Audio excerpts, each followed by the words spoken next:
The fierce battle in the sky raged on. On the ground, Professor McGonagall and Mad-Eye Moody gripped their wands helplessly.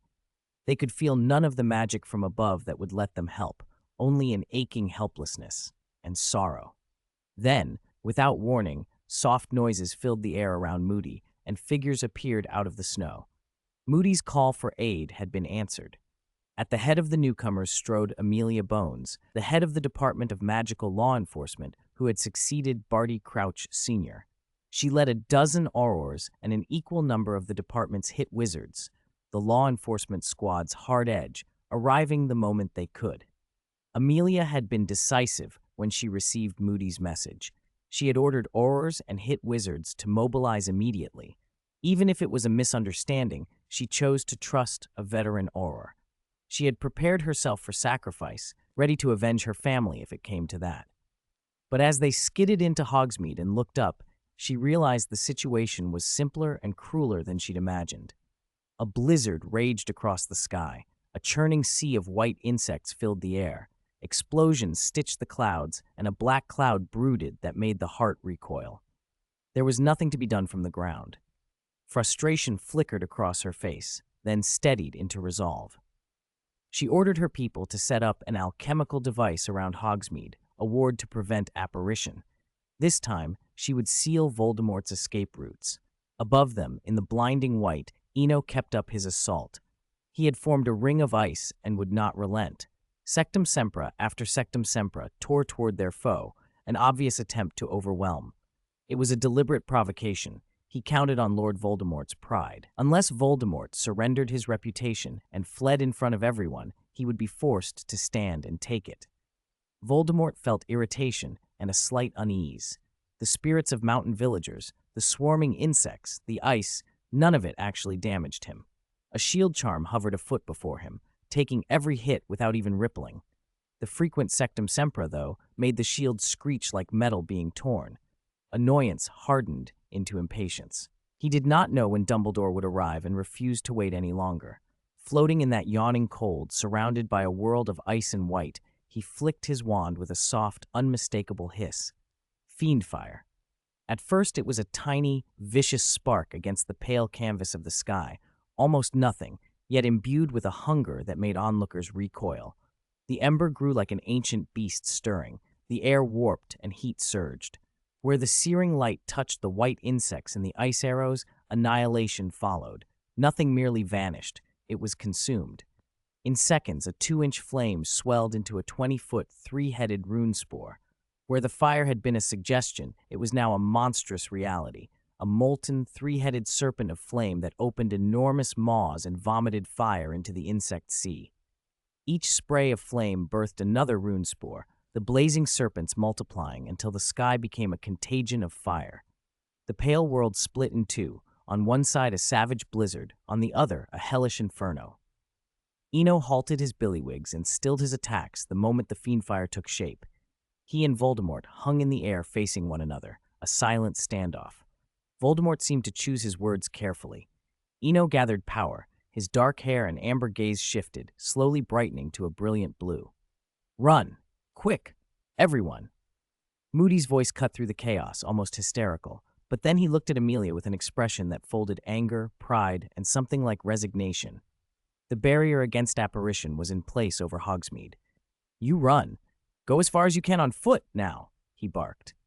The retired Auror glanced down at his wooden prosthetic leg, planted his feet in the snow, tightened his grip on his wand, and limped forward. He advanced alone toward Voldemort. Amelia watched him move and felt the sting of sudden ruefulness. She understood, painfully, that she had been bold, perhaps too bold, in setting the ward.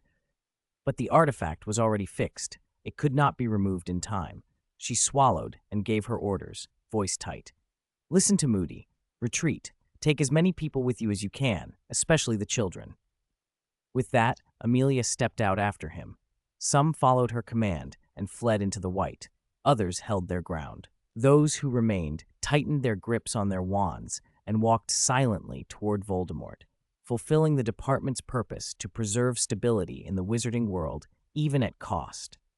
They came forward as a line of people determined to stand between the monstrous magic and those who could not hope to defend themselves. Further down the road, toward Hogwarts, Professor Flitwick and Madame Maxime had seen or felt the malignant surge of power and looked toward Hogsmeade with alarm. Ordinary witches and wizards might not notice subtle differences at a distance, but both of them had known dread at that sight, a nearly world-shattering magic, something that radiated desolation even from afar. They could barely spare enough protection for themselves, let alone for students not yet trained to face it. Flitwick had already leapt from his broom and handed his only spare to two first-year Ravenclaw girls who had sneaked into the village. The pair mounted the single broom together. It was precarious but necessary. "Remember my words," he told them as they rose. "Don't break school rules when you get back, and your charms homework for the Christmas holiday, add 3 inches." Watching the students ascend, Professor Flitwick's voice carried a small, ironical firmness. It was a final instruction, and for those 2 girls at least, a final punishment. 362, a promise Hogsmeade, 100 feet above the ground. When Lord Voldemort detected the aura of annihilation, he tried to apparate at once, but Amelia's wards had already taken effect. Realizing his apparition was blocked, he felt a sliver of regret for having provoked someone who might truly be a madman.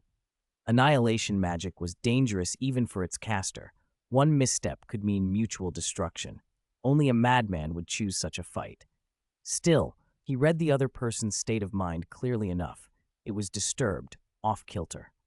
Voldemort's scarlet eyes swept the sky and then landed on something below. He threw back his head and laughed, a sudden harsh sound. "Ha! How ridiculous!" he called out loud enough to carry. "It's this late and those children are still fussing over sweets. Honeydukes really does have a way of getting into people." He wasn't far wrong. Eno had felt himself slipping. Mind-affecting magic and magic that affected the mind could circle back on each other. Ice magic, while not quite as corrosive as the dark arts, carries a cold, annihilating quality. Extreme cold seemed no place for life. If one used ice magic sparingly, like the White Witch of legend, the temperament might be cold, but not extreme. Eno, however, had used it recklessly, like a muggle swallowing a wizard's potion all at once. The potion might be safe, but the body could not cope. At first, the falling snowflakes, the pure white, had already started to change him. Then fiendfire devoured and spread. The vivid scarlet flames became a catalyst. The sky filled with burning fiendfire, and he recoiled. All that remained in his mind was extinguishing the flames, returning the world to white. At the critical edge of his sanity, a familiar phrase nudged him back. Honeydukes. Sweets. Hogsmeade. The aura of annihilation eased. Voldemort, sensing the shift, slipped into a practiced, rambling tone, tricks from his school days, talking gradually and aimlessly about Hogwarts, Christmas feasts, Quidditch, and odd stories from the castle decades ago. The small, mundane images steadied Eno's gaze. As the destructive aura receded, Voldemort abandoned the anecdotes and spoke calmly. "Is it worth it," he asked, "to trade the lives of everyone here, your life, your friends and loved ones in the castle, for one of my Horcruxes?" Eno didn't answer at once. He knew how single-minded Voldemort was about Horcruxes and how fearful he was of death. If he died, the Horcrux might be lost too. Everything Voldemort said made sense. For a moment, the roles felt inverted. He was the one being played. After a long pause, he answered firmly, "It isn't worth it." Then, in the same gentle tone, he added, "But tell me, Senior, would you trade your only Horcrux for my friends, for the people I care about?" Voldemort's relief at being able to converse showed briefly, but the counter-question gave him pause. After a moment, he gave a blunt reply. "No, likewise, it isn't worth it." The conversation settled into a tense stalemate. Minutes passed. Eventually, Voldemort spoke again. "You told me before you couldn't go to that place now, and you didn't know if the future could be changed?" "Yes," Eno admitted. "The future is uncertain." "How about a bargain?" Voldemort said slowly, hovering in the air. "If we both agree it isn't worth exchanging lives, I'll give you 10 years. For 10 years, we don't interfere with each other." He sounded almost reasonable. Then he added, with a trace of warning, "But my patience isn't infinite. After 10 years, you must give me an answer. You understand, I was a fanatic once."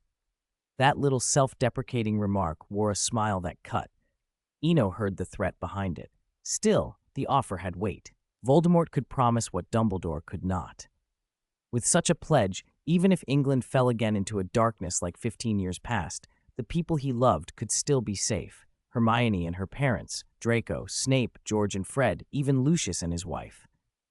It wasn't trust in Voldemort so much as a pragmatic choice, weighing strength and interests, accepting the terms offered. He pictured the encounter like two king cobras in a desert. They rarely fought to the death, instead entwining to decide dominance. Their venom made mortal combat unwise. The winner stayed, the loser retreated. A bargain could be struck. "All right," Eno said after a breath. "I agree. I'm sure you can be reasonable." "Good," Voldemort answered. "But one more thing." He hesitated, then accepted Eno's next suggestion. "They are the future of magic," he said with an almost mock graciousness. "They shall not be involved." Eno had made a proposal of his own, that the adult world's struggle not spill over into Hogwarts. Voldemort agreed. The phrasing was flattering, future of magic, but in truth it was a straightforward exchange of interests. Both men had offered terms, and both had accepted. "Then this visit is over," Voldemort said, a thin smile forming at the corner of his mouth. "If next time you fancy different sweets, do tell me." With that Gallic flourish, he waved his wand, dispersed the fiend fire in the sky, and flew off in the opposite direction from the castle. Eno hung in the air and watched him go.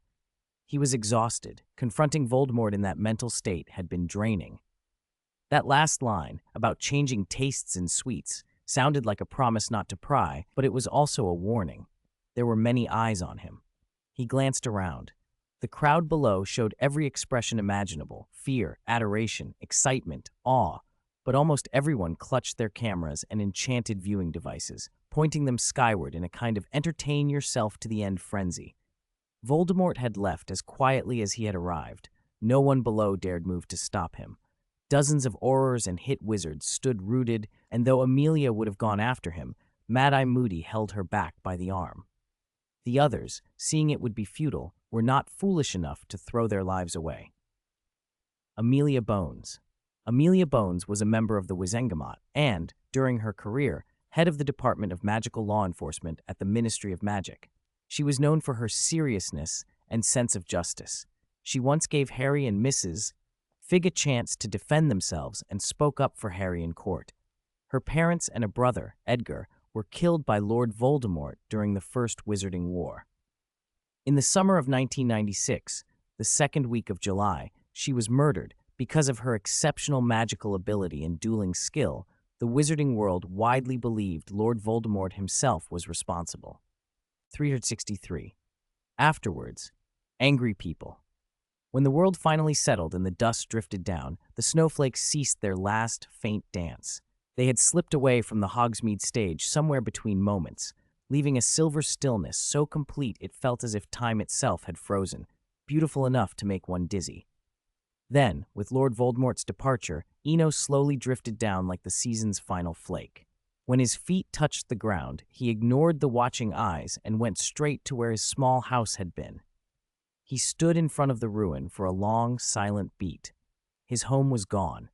Maybe it was a clinging habit of memory or the dislocation he'd felt since arriving in the magical world. But the little house in Hogsmeade had quietly become the home he recognized in his heart.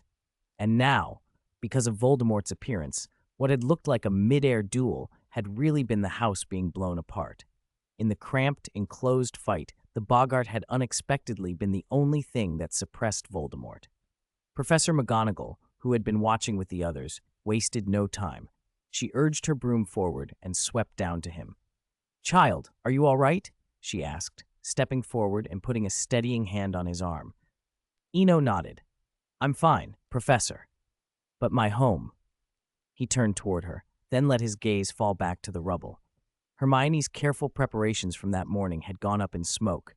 Even the transfigured owl McGonagall had given him, supposedly a long-lived companion, had reverted to its original teapot form. "As long as you're unharmed, everything else can be fixed," McGonagall said firmly. She waved her wand, and under the force of a healing charm, the collapsed walls and scattered furniture began to knit themselves back together. The healing spell was simple but powerful, a charm that, unlike many spells students learned only briefly, remained on the charm syllabus through all 7 years at Hogwarts. Eno had thought about it before. When he'd obtained time reversal magic in the tower, he had noted the difference. The healing spell could reverse damage to non-living objects within a recent span of time, while time magic affected a caster's own body. Watching the house restore itself touched something in him, though his face gave little away. Repairing the house had been easy. The real reason he hadn't done it sooner was a vague indifference, or perhaps the disquiet left by his sudden, unrestrained use of ice and snow magic. The house looked as good as new, but Eno did not go inside. He stood in front of it, silent, mind already turning toward solutions. There was no one in Hogwarts to consult about ice and snow magic. The people he could think of were Lena, in Middle-earth, and his former mentor, Hans. Maybe the Arad continent held answers too, but he wasn't sure how elemental mages compared to wizards. Seeing him linger, McGonagall's worry showed. "Come back with me. We'll return to Hogwarts together." At the mention of Hogwarts, his expression softened a little. "All right, let's go." Hogsmeade, England's only wizarding village, felt like a pot that had boiled over. What happened there today had shocked everyone, but that shock had quickly curdled into fear, and then into anger. Voldemort from 15 years ago had appeared again. The younger students had mostly only heard stories from their parents, but the older wizards, those who had lived through those years, understood what it meant. Madness, chaos, slaughter. The Ministry had been cowed. Once, 50 of the Ministry's elite strike wizards had been routed by him, their armor shattered and their weapons abandoned. These weren't aurors who handled investigations and tracking. The strike wizards were the Ministry's combat specialists, whose single criterion was raw fighting ability. In comparison, aurors were like the police, versatile, investigative, while the strike wizards were the army. Defeating 50 of them in one stroke had been only the beginning of Voldemort's reign of terror. Headmaster Dumbledore had spent most of those years guarding Hogwarts, his occasional interventions a mere drop in the ocean. That only emphasized how powerful Voldemort had been, otherwise he wouldn't have run unchecked for so long. In the end, it took a prophecy and a child for that dark era to end, absurd and dramatic in equal measure.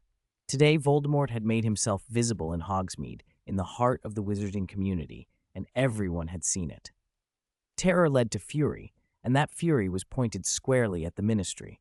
If the Ministry had been so blind as to allow this to happen in plain sight, what guarantee was there that Voldemort wouldn't appear tomorrow inside their homes? None at all. The traditional English inclination toward restraint gave way to outrage. When the special effects of ice and fire subsided, owls once again filled the skies over Hogsmeade, messengers taking to the air like stars. Countless owls set off, bearing letters and parcels of film and camera equipment to document what had occurred. No doubt after today, Muggle broadcasters would trot out experts to offer calm explanations about natural phenomena or animal behavior, but nothing they said would change the wizarding world's fear. None of that mattered to Eno, who was now being escorted, somewhat against his will, by McGonagall to a private infirmary on the second floor of the castle, adjacent to Madame Pomfrey's office. 364. Flying Owl. Professor, listen to me. There's really no need for this. Eno sat up on the hospital bed, protesting one last time at Professor McGonagall. Lie down, quickly. McGonagall cut him off, paused, then rephrased herself.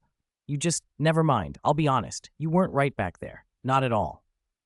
She spoke plainly. For most students, she might have softened the truth with a white lie. But with Eno, she had chosen blunt honesty. Faced with that, he didn't try to hide anything. Professor, I know what you mean, but I've already worked out a preliminary fix. It's not serious. He did know his condition. It wasn't fatal. As long as he wasn't provoked again or started using magic recklessly, he would recover. After he explained, McGonagall relented, reluctantly. All right, but you'll stay here for 2 days. Madame Pomfrey will check you and you'll get some rest. Merlin, you really frightened me back there. Her face was a shade paler. She'd been genuinely frightened. Not only for Eno's safety, but for the students in Hogsmeade. Many hadn't managed to evacuate, and if things had escalated, the very thought made her uneasy. There was also the practical worry that Eno returning to the dormitory now would be unwise. Fine, he said. I'll stay. Come to think of it, it's been 4 years. First time I've had to stay in the hospital. Let's hope it's the last, McGonagall answered seriously. Their talk was cut short by Madame Pomfrey, who pushed the door open and bustled in with a small cart. This time it wasn't just a single tray. The cart carried bottles and jars and several unfamiliar instruments. Outside the hospital, the castle was unnaturally quiet. All 4 common rooms were full, packed with students, but not a single group was chatting. Silence lay so thick you could hear a pin drop. Everyone had gathered to watch the moving picture mirror brought back from Hogsmeade, and they watched it with rapt attention. The footage opened on 2 figures facing off in midair beneath a sky filled with snow and low, oppressive clouds. Through the mist, pale skeleton soldiers could be seen. Over the next half hour, it escalated. Swarms of insects darkened the sky, explosions thundered, and a fiery rune spore battled the blizzard. Minute by minute, the moving images rewrote the students' ideas about what magic could do. Whether muggle-born, pure-blood, or half-blood, the young wizards all felt foolish about what they had been taught. Turning matches into needles, making pineapples dance, levitating a feather, brewing a common salve, or fertilizing herb beds suddenly seemed trivial. Even the students from Beauxbatons and Durmstrang saw the footage. Fleur and Crumb both abandoned hopes of first place in the upcoming contest and quietly aimed for second.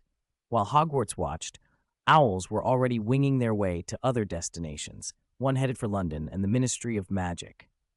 In the minister's office, Cornelius Fudge sat at his large desk before a 2-foot moving picture mirror, a close-up of Lord Voldemort filling the screen. The image finally dissolved, but Fudge remained frozen in his chair, as if under the effect of petrificus totalis, immobile for a long moment. He had learned of Voldemort's return a week earlier, when Dumbledore and Barty had come together to inform him. At the time, he'd been skeptical, but he had still taken precautions, reinforced Azkaban's guards, and reached out to some old pure-blood families, the Lestranges, the Malfoys, even the Crab line, preparing for either defense or, if necessary, to cut a bargain. Still, Voldemort's brazen appearance in Hogsmeade had taken him completely by surprise. The Dark Lord hadn't staged a rescue at Azkaban or summoned his old followers. He had simply shown up. Fudge pressed his hand to his forehead. If he'd had another chance, he would have tossed Barty and Dumbledore out onto the front page instead of trying to hide things for fear of panic. But it was too late now. The public would point fingers at the ministry, and he would be the first to pay the price. A helpless, hollow sense of dread settled over him. Yet the moving picture mirror had also given him a sliver of leverage. In the footage, someone had managed to stand up to Voldemort in open combat. Swinburne, a younger, ungraduated student. The image weakened Voldemort's aura, and Fudge found himself thinking of ways to exploit that. He muttered to himself, "I must go see him and bring a Daily Prophet reporter." It was the same playbook he'd used when he first became minister, stand with the people's hope. Back then, that hope had centered on Dumbledore. Now it could be centered on a different figure, and history might repeat itself in a way that saved him. How fast do owls fly? There's no exact figure, but roughly speaking, different species average between 45 and 100 kilometers per hour. From the end of the Hogsmeade incident until now, in just over half a day, more than 80% of the owls had completed their errands. Most letters and parcels had by now reached their recipients. 365, Shockwave, Imperious Curse. Nothing in the world is constant. If you were to find something that never changed, the only certainty would be that everything changes. At Professor McGonagall's insistence, Eno had stayed in the school infirmary for 2 days. Madame Pomfrey turned away over 90% of visitors during that time, including Minister for Magic Fudge. The reason was simple. The patient needed rest. Eno didn't mind. He cared little for fame or fortune. He only wanted to live his life well and make it interesting. That was one reason he'd given up many benefits after inventing the film Mirror. He was simply too lazy to manage them. With Madame Pomfrey blocking everyone, he was perfectly happy to relax. On the castle's second floor, a quiet 10-square-meter private ward awaited. Pristine white walls enclosed the room like the first winter snow. Clean, calm, reassuring. South-facing windows let in a gentle stream of sunlight that laid a warm, golden veil across the small space, banishing any chill. By the window, a carefully tended cluster of hydroponic hyacinths bloomed, slender stalks holding blue and purple bells that swayed faintly and gave off a soft fragrance. The sight alone was soothing. Eno lay propped up on the bed, eyes fixed on the hyacinths. Hermione had sent the bouquet. As he looked, her tear-streaked face flashed into his mind. She had been truly frightened. He had explained again and again, but Hermione had handled things her own way. She spent most of the day in the ward. She could have asked Blue Lantern to fetch lunch, but instead she had gone down to the Great Hall herself, insisting Blue Lantern only made flower cakes. Blue Lantern, as a lamp spirit from Grimm's Tales, had unquestionable abilities. He even helped the soldier in that story kidnap the princess from the palace at night. But Blue Lantern had rules. He used only ingredients from Shelter Valley. That was why his cooking tended toward flower cakes. The constraint was almost endearing. Thinking of Sanctuary, Eno found himself unexpectedly hopeful. The battle in Hogsmeade had made clear his weaknesses. He could deal massive area damage, but he lacked a high-end, decisive power. Against hordes of orcs, he was unmatched. Even two Lord Voldemorts together might have been no match for him. Yet, facing a singularly powerful foe, the balance reversed. He didn't have the means to deliver a finishing blow.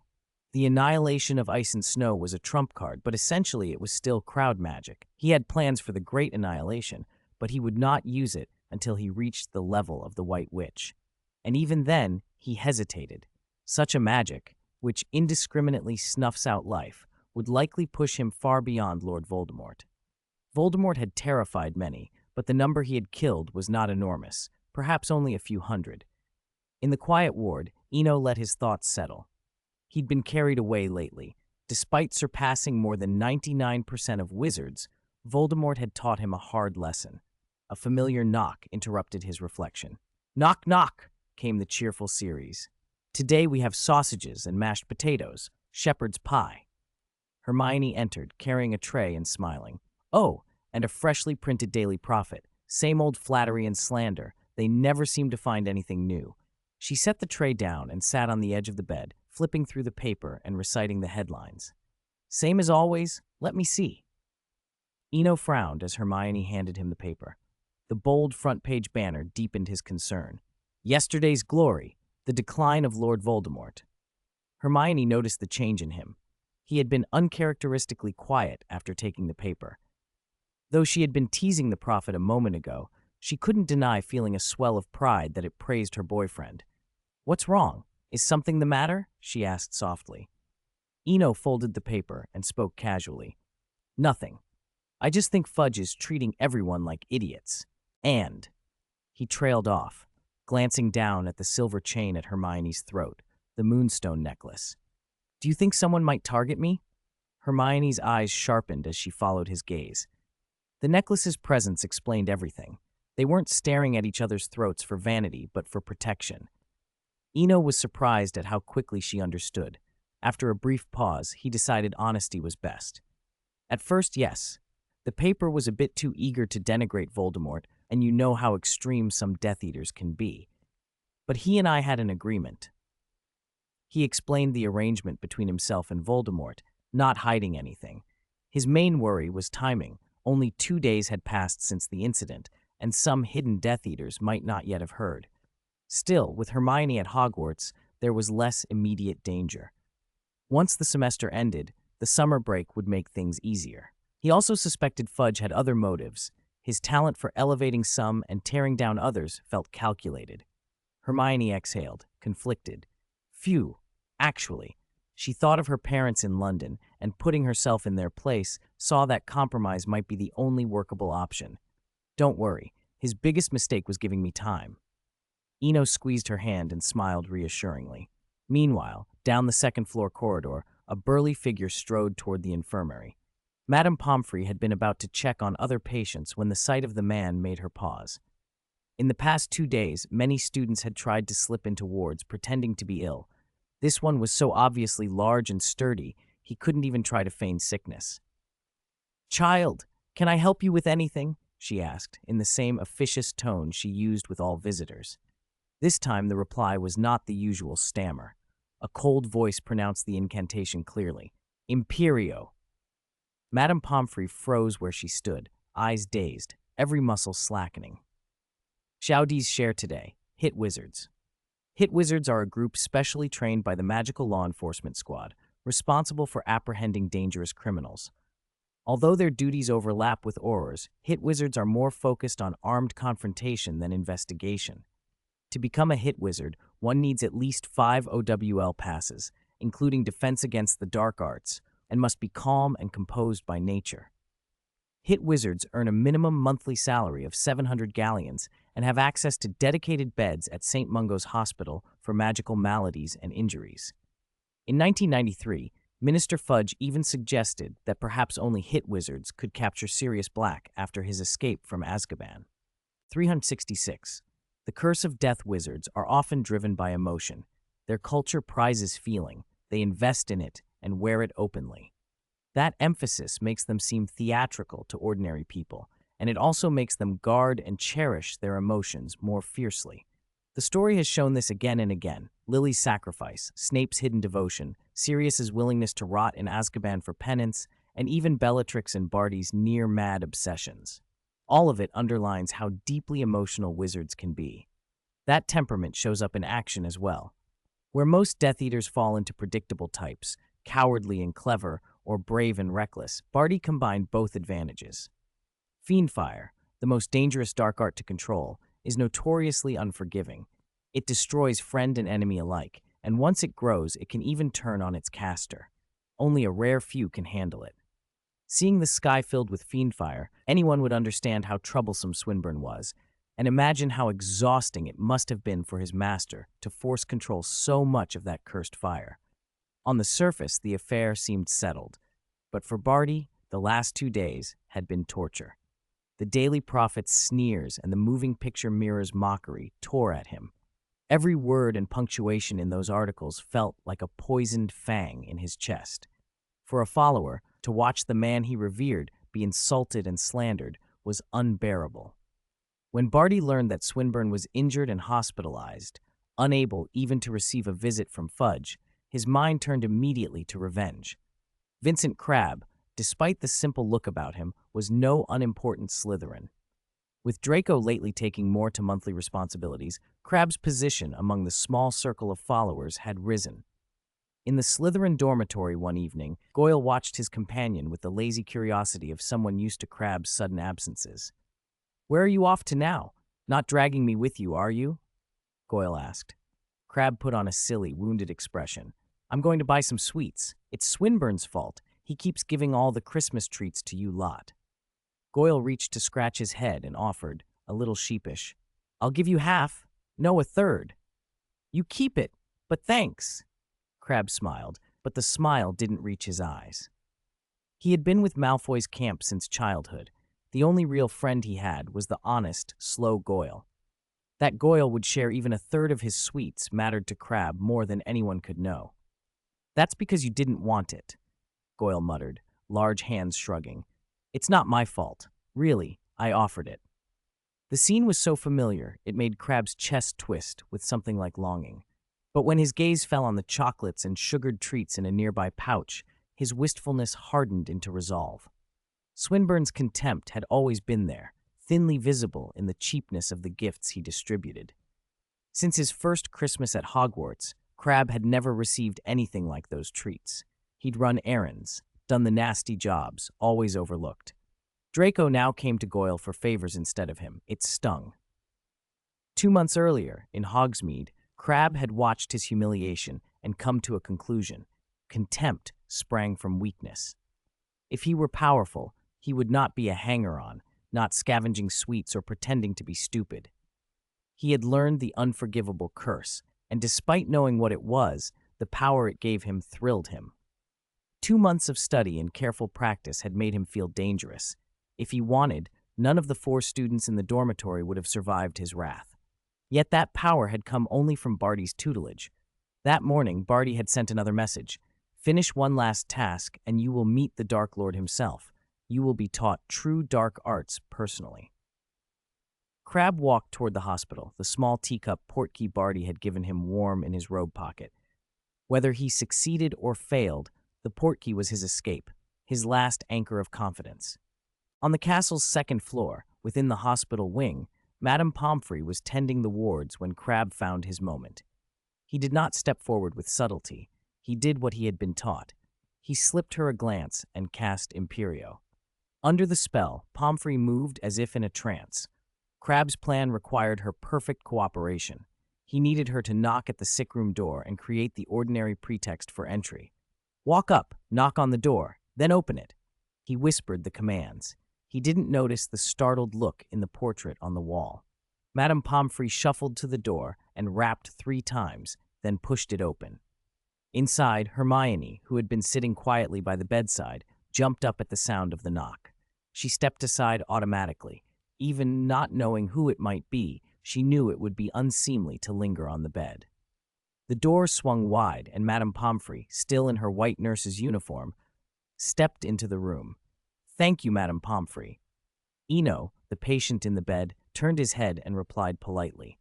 But instead of the usual brisk answer, Pomfrey merely stepped aside, yielding half her frame to the doorway. Behind her, Crabbe loomed, wand raised and face set. Avada Kedavra! A green jet of light, cold and merciless, lanced from Crabbe's wand straight at the hospital bed. The cry of a phoenix burst through the air as Fawkes dove into the path of the curse, feathers flaming as he shielded his master. For a heartbeat, it seemed as if the world held its breath and the grim spell had been thwarted. Yet everyone in the room, even Fawkes, had missed one thing. Hermione was the closest witness to Crabbe's movement. She had seen his wand raise first. Clinging at her throat was a moonstone necklace, set with a shield charm, a trinket she had put on without thinking that morning. In one swift motion, relying on that charm and on reflex alone, she threw herself out in front of the cursed beam. The sudden change caught Eno off guard, and his spirits plunged into an abyss. A green beam of light struck Hermione. In an instant, those brown eyes, once bright as stars, went dull. "Frost shot!" A chilling voice rang out, and dozens, no hundreds of arrows speared toward Crabbe. Under his bewildered stare, he was riddled like a sieve. Even as he crumpled to the floor, his left hand stayed buried in his pocket. Blood mixed with shards of ice across the corridor. Eno ignored Crabbe. After unleashing his spell, he turned immediately to Hermione. "Vulnera sanenter. Vulnera sanenter." He poured healing magic relentlessly, the ward filled with a sacred, brilliant white light. "Ah!" Madame Pomfrey shrieked. With Crabbe's death, whatever Imperius had been holding him fell away. Seeing Hermione collapsed and Crabbe torn apart, Pomfrey moved instantly to check the injured. All at once, the castle seemed to sink into mourning. The dungeons, the first, second, and third floors, professors' offices, and solitary towers, none were spared. Even many of the portraits began to weep in silence. In the Transfiguration office, Professor McGonagall sprang to her feet, her usual calm replaced by a terrifying, commanding presence. Perhaps others didn't understand the depth of the castle's grief, but McGonagall did. 50 years ago, she had been a graduating student the last time Hogwarts had fallen like this. That afternoon, everyone had learned that a student named Myrtle had died within these walls. On the second floor, in the school hospital, Madame Pomfrey's examination left no room for hope. Both fallen students were utterly dead. The realization hit her, and she collapsed to the floor. Hogwarts had not lost a student in more than 50 years.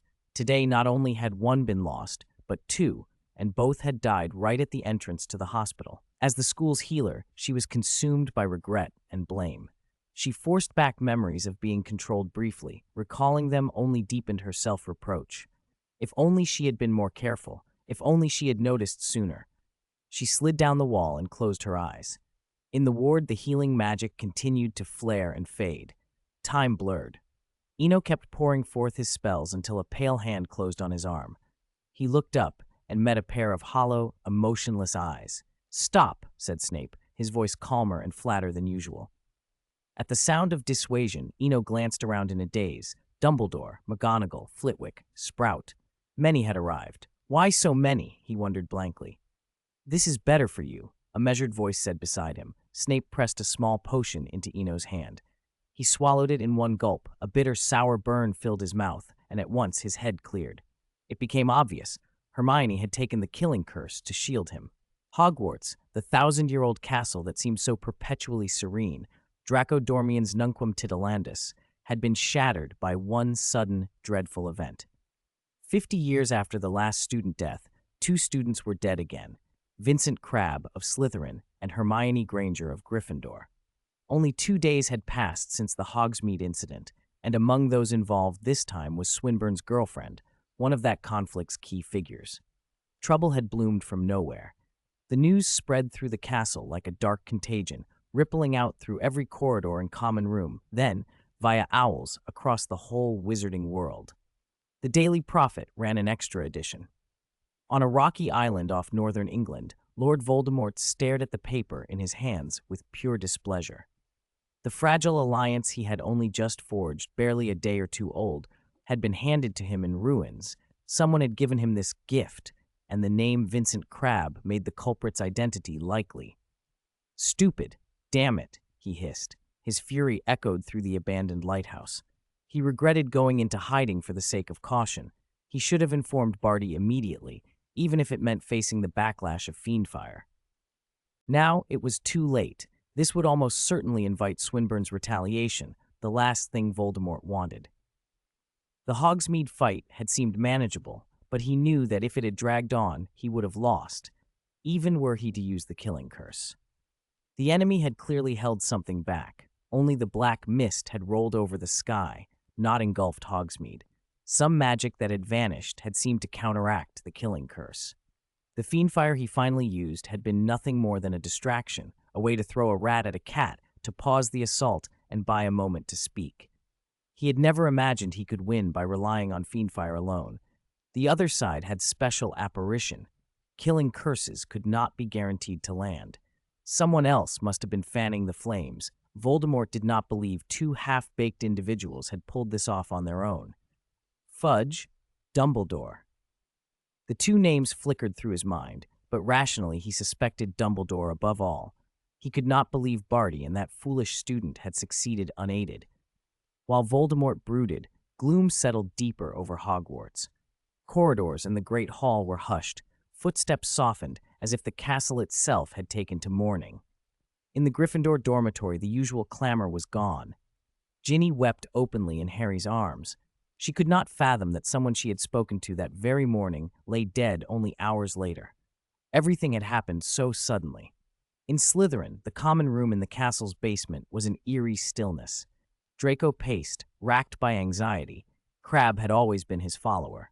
His father, Old Crabbe, had also been on friendly terms with Malfoy. Daphne wore a complicated expression. Fear, dread, disbelief mingled on her face. She cast a cautious glance at Pansy and quickly looked away. She did not know whether Pansy was involved, but she had been raised to notice who benefited when things like this occurred. Pansy, undoubtedly, was among those who stood to gain. 368, new ghost 8th floor of the castle, principal's office. Albus, what am I going to do? I was the one who took her and her parents to Diagon Alley. I watched her buy her wand. Professor McGonagall, who had been composed so often before, could no longer hold back her tears. She had led Hermione into the wizarding world, that little brown-haired girl who used to smile, showing two rabbit-like front teeth. In McGonagall's mind, that innocent grin clashed with the cold, empty expression Hermione had in the hospital wing. Now I have to tell her parents their daughter died at Hogwarts, she sobbed. From a portrait on the wall, a voice interrupted, calm and incongruous.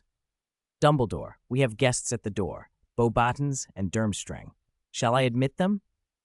At the mention of foreign guests, McGonagall wiped her face and composed herself. Meanwhile, in the corridor on the 8th floor, Karkaroff asked in disbelief, "You mean if all three headmasters agree, it can really be cancelled?" "I told you, the Goblet of Fire is an artifact of alchemy," Madame Maxime said firmly. "When it comes to alchemical knowledge, no school rivals Beauxbaton." She had decided then and there she would not take part in the Triwizard Tournament. Hogwarts, and England in general, felt unsafe. Glory mattered less than the lives of her students. She wanted to take them back to Beauxbatons. The first step was to extinguish the Goblet of Fire and break the contract with the champions. She had expected argument, but Karkaroff's reaction was even more eager than hers. He seemed relieved at the idea of leaving, almost desperate to escape. On the second floor of the castle, the ward lay quiet. The old sickbed had been removed from the small room and replaced by a blue ice flower crystal coffin. Inside, Hermione's face looked flushed and peaceful, as if she were merely sleeping. Eno knew better. The warmth was only a temporary vitality created by continual healing charms. Sitting by the coffin, he felt a deep, hollow sadness. Maybe he had never should have involved himself. If he'd been sorted into Hufflepuff, stayed out of things, transferred to Beauxbatons after 5 years, perhaps none of this would have happened. But he remembered how the story had unfolded. Hogwarts wasn't a fairy tale anymore after the first year. Regret settled over him, but not despair. There were 2 known methods of resurrection, the ice flower and the resurrection magic from the tower in the Brothers Grimm tales. That was why he had frozen the body immediately. Both methods had unavoidable drawbacks. Whoever used them would fall under the sanctuary's mechanism, bound to shared prosperity or shared destruction. "Tell me what happened," Snape said quietly. Unlike the other professors who had come and gone, Snape had remained in the ward. After handing over the potion earlier, he had been silent for hours. His sudden question surprised Eno. Snape was not a man of many words, and when he spoke it meant he had thought something through. As the sun set and the moon rose, Eno finished his account. After listening, Snape sat for a long time, expression unreadable, then rose and left the ward without a word. Eno barely registered his departure. He felt the whole situation had become surreal. The immediate priority was to perform the resurrection ritual perfectly.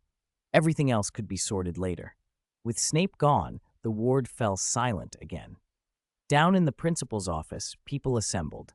The 2 foreign headmasters, Cornelius Fudge and Ludo Bagman from the Department of Magical Games and Sports. Fudge had come because a student had died at Hogwarts. Bagman represented the ministry on the matter of extinguishing the Goblet of Fire. "Someone must be held accountable for this," Fudge snapped as soon as he arrived. "The murderer was a 4th-year student, Vincent Crabbe," McGonagall replied, "but by the time we reached him, he was already dead." "Is that so? How do you think this should be resolved?" Fudge asked, cautious and officious. Through channels, he had already heard fragments of the story, and he did not want to be trapped, but a death at Hogwarts forced the ministry's hand. The best political move would be to leave practical authority with Hogwarts, while the ministry stood as executor, giving Fudge room to maneuver. McGonagall answered with quiet firmness. "Black used the Imperius and the Killing Curse. Someone taught him those spells. That cannot be ignored. As for Eno..." She took a breath. "As for Eno, I will leave him to the ministry. I trust the ministry and the Wizengamot will give him a fair trial." "No," Fudge interjected immediately. "Mr. Swinburne is still a student. Both the ministry and the Wizengamot must take into account Hogwarts' recommendations." While they argued, Bagman sided with the foreign heads. The Triwizard Tournament must be cancelled and the goblet extinguished. Dumbledore, the true authority in the room, said nothing. He sat at his desk, staring blankly at a portrait, his silence heavy. Night passed, and day returned. At dawn, a strange, fluxing magic shimmered through the castle, and on the second floor of the hospital wing, after a long night at the coffin, Eno opened his eyes. A silver, playful ghost hovered before him, darting around the ward, peering into the ice flower crystal coffin, then at the hyacinths on the windowsill. "Hermione," Eno said softly. The ghost was indeed Hermione, the girl who had died yesterday. Tomorrow he would venture into the world of Hans Christian Andersen's tales, and within those fairy tale laws attempt her resurrection. He had prepared, he had hoped, and now the moment approached. Finally, it's the end of the month. Xiaodi asks for votes, votes, votes. Ghosts were the last imprints of witches and wizards who remained in the world. They could still speak and move, but because they clung to the poorest form of existence, they could not enjoy anything. No delicious food, no beautiful sights. Hermione, at that moment, was ghostly and translucent, a pearly white figure drifting through the hospital ward. When Eno called, she stopped and floated in front of him. "You shouldn't have been so impulsive," she said. Her voice was cool, but the worry in it showed through. "Since some things have already happened, the ministry will punish him." "You were the most impulsive of all of us," Eno replied, looking up at her with concern and a hint of reproach. "I didn't think it through. It was just the two of us, and you didn't have a wand.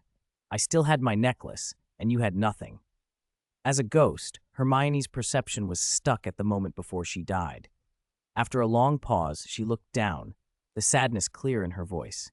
"Eno, can you help me? Help me cast the memory charm on my parents. I don't want them to be broken." Eno interrupted, earnest and urgent. "I can bring you back. I can resurrect you, but I must tell you the conditions. They're strict, even harsh." Resurrection? Hermione's surprise was immediate. No one she knew had come back from death. Even the rumor of it felt impossible. Seeing Eno's seriousness, her astonishment shifted to desperate hope. "Can it really be done?" "I'm serious," he said. "But listen, first I want to explain everything." He swept his gaze across the ward, checking that the pristine white room was empty. Shadows pooled under his feet, and in a breath, the boggart's black mist spread, swallowing the ward. Images surfaced around Hermione like a memory made visible. Cheltenham College Junior School, a summer 4 years earlier, the shade of a tree by the school gate, a small stool, a piece of starched, faded linen. Eno spoke slowly inside the mist, letting the scenes and stories he'd lived through rise up around them, small miracles and cruel moments alike. "Old John is irresponsible, unfit to be a father," Hermione exclaimed when he told one town story. She softened, feeling pity at the tale of the tall tower and the princess. When Eno mentioned Lena, known as the White Witch, Hermione's voice and expression changed. "You resurrected her first?" she asked. In a manner of speaking, she smuggled herself, Eno said bluntly, meeting her sour look with frankness. "It wasn't a straightforward resurrection. She helped herself. But she did help me a great deal, and that ice flower she wore was a key to what I did."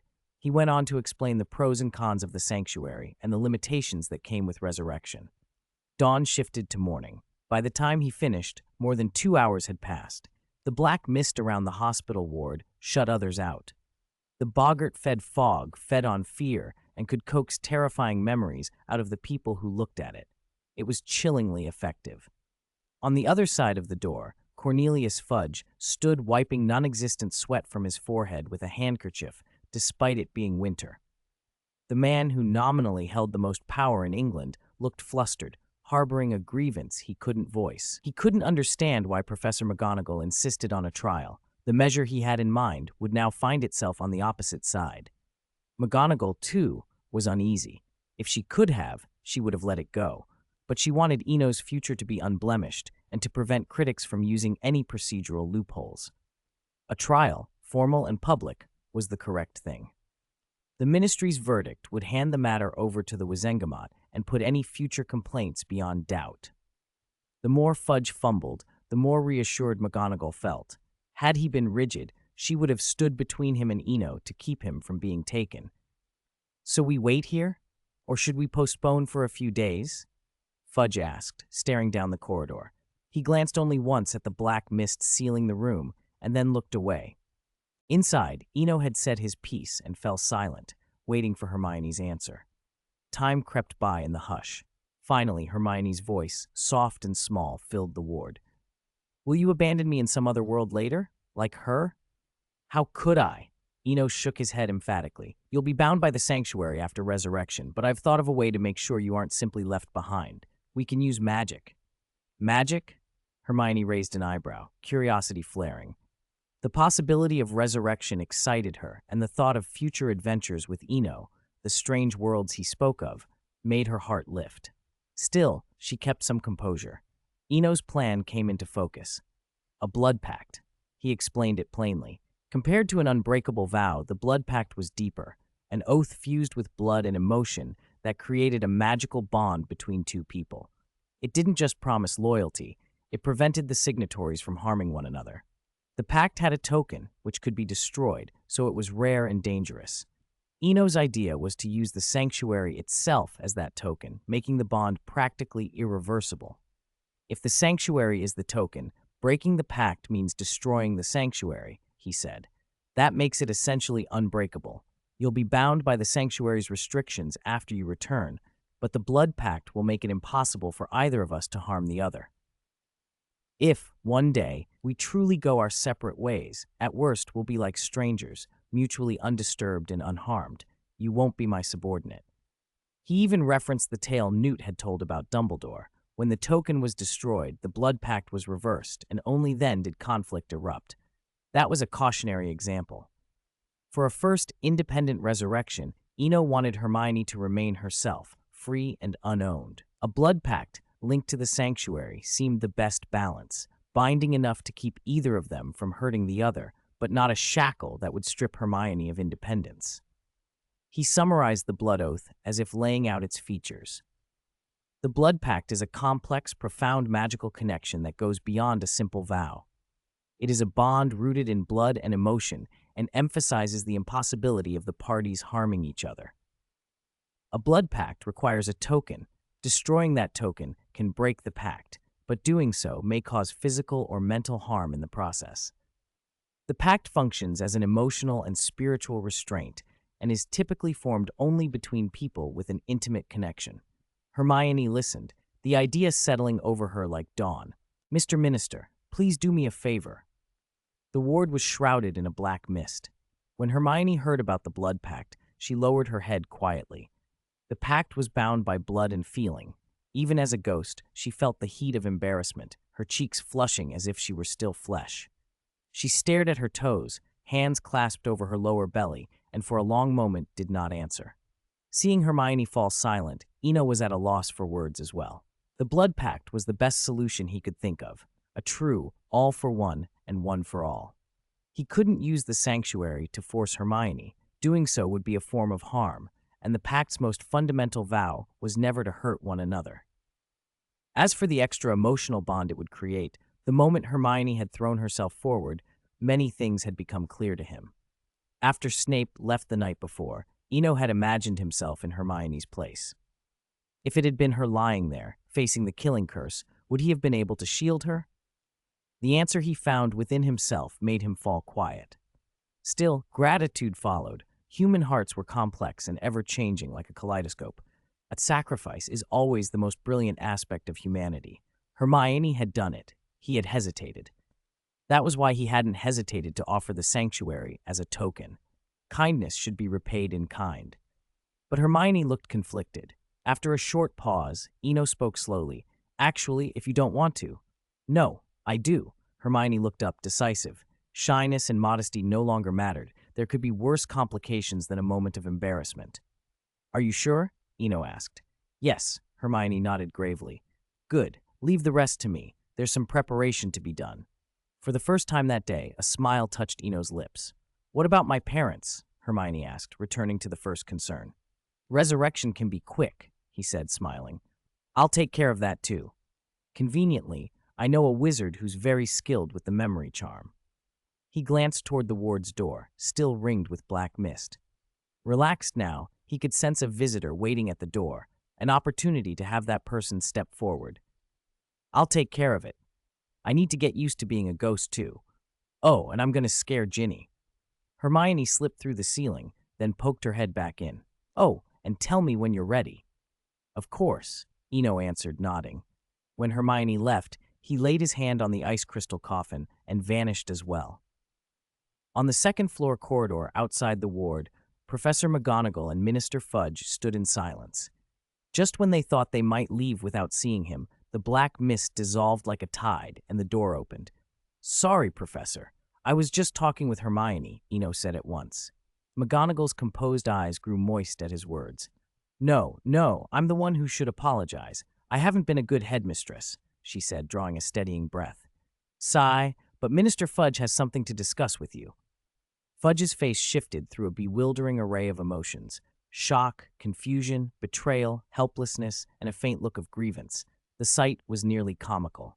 The seasoned politician completely undone. He felt unfairly trapped. He had not wanted to come in the first place. He'd been pressured. And now, after all that, he was told this. Yet he could not object because Eno was already looking back at him. "It's like this. Mr. Swinburne, because of Ms. McGonagall's strong insistence."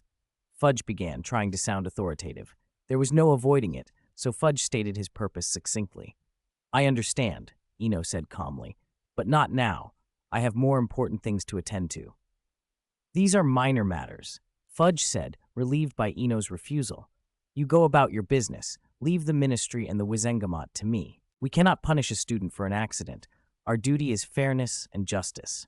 Fudge seemed to glow with self-righteousness, forgetting memories of past injustices. The Muggle-born girl who'd been sent to Azkaban for conjuring a flower at her mother's grave. McGonagall, seeing Eno's resolve, fell silent. Fudge's intervention would make handling things easier. Still, worry flickered behind her eyes. Over the decades, she had seen too many wizards driven to extremes by hatred. She could only let events take their course. Pressing too hard would make matters worse. After Fudge agreed to handle the official business, Eno inclined his head. "Thank you for your understanding, Minister. There is one more thing I need your help with." Time slipped by as they spoke.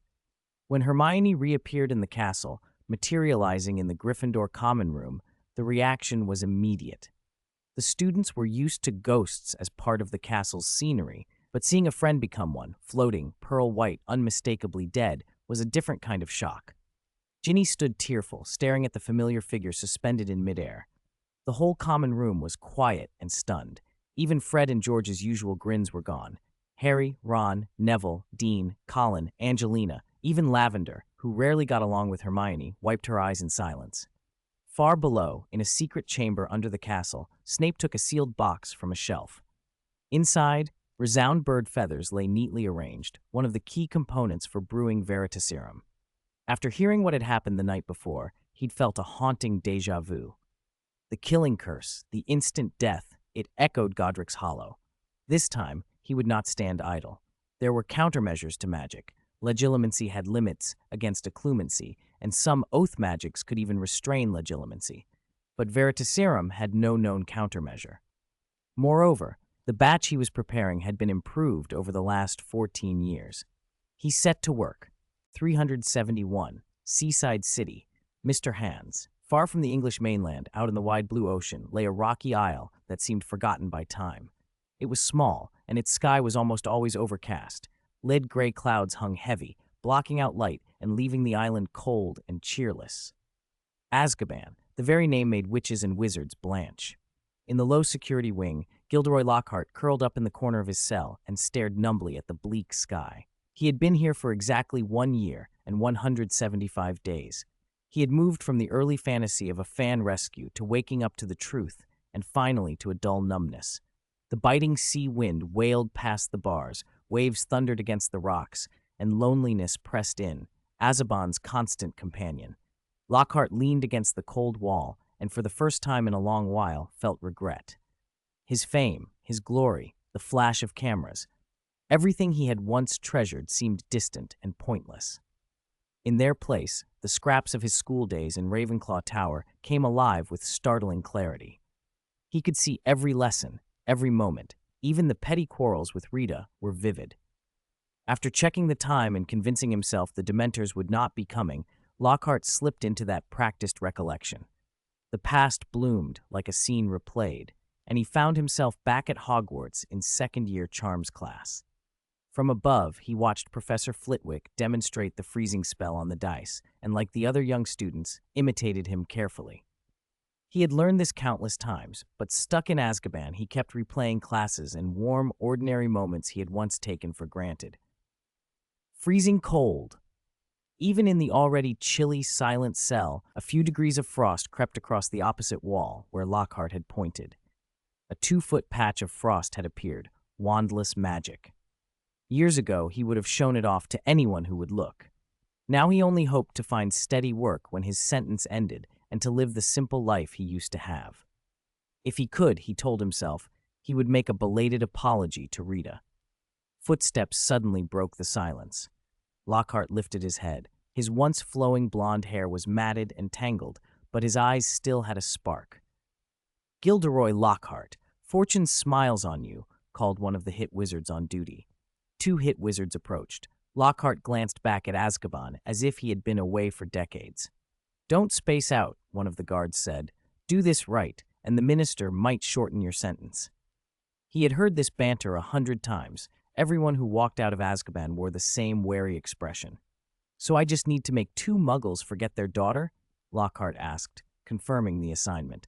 Not erase them, just a temporary memory charm, the hit wizard reiterated. And they must suffer no harm. We must be sure their memories can be fully restored later. Lockhart nodded. He had spent a year and a half inside. The memory charm felt like part of him now. 2 days slipped by. Under Madame Pince's hesitant eyes, Eno managed to borrow several books on the Blood Pact. For the last 2 days, he had mostly stayed in his former hospital room, keeping to himself. He'd had his suitcase from the dorm called over, and Fida and Corvus, who'd been wandering outside, were now at his side. After tidying the small 10-square-meter room, he picked up the suitcase. 2 phoenixes, one red and one blue, settled on his shoulders. I'm about to leave, he said. Lockhart's already handled your parents. Don't worry, there won't be any lasting damage. Do I need to come with you? Hermione asked, her voice drifting from midair.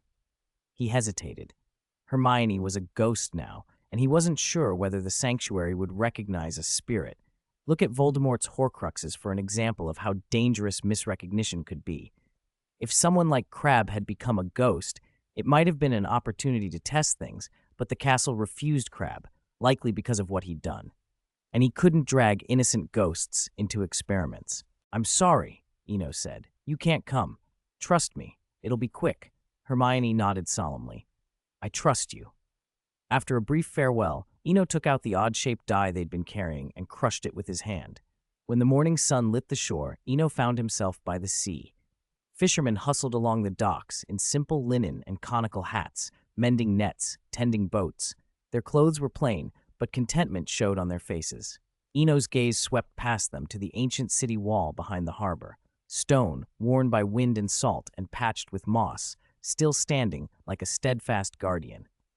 He placed the phoenixes and Hermione's coffin into the suitcase and let himself take in the scene. Not far off, under a bitter melon tree, sat a barefoot middle-aged man with blonde hair. He wore a loose, plain robe and cradled a 2-foot winged harp. He leaned against the trunk, plucking slow chords, staring out at the vast sea with a kind of gentle melancholy. Though his appearance was unremarkable, something about his clear eyes and quiet sorrow made him memorable. As if sensing he was being watched, the man turned his head. You've grown, he said, his voice calm and soft as a breeze. Have you been well these past years? Hearing that gentle voice, Eno felt a long-spent peace wash over him.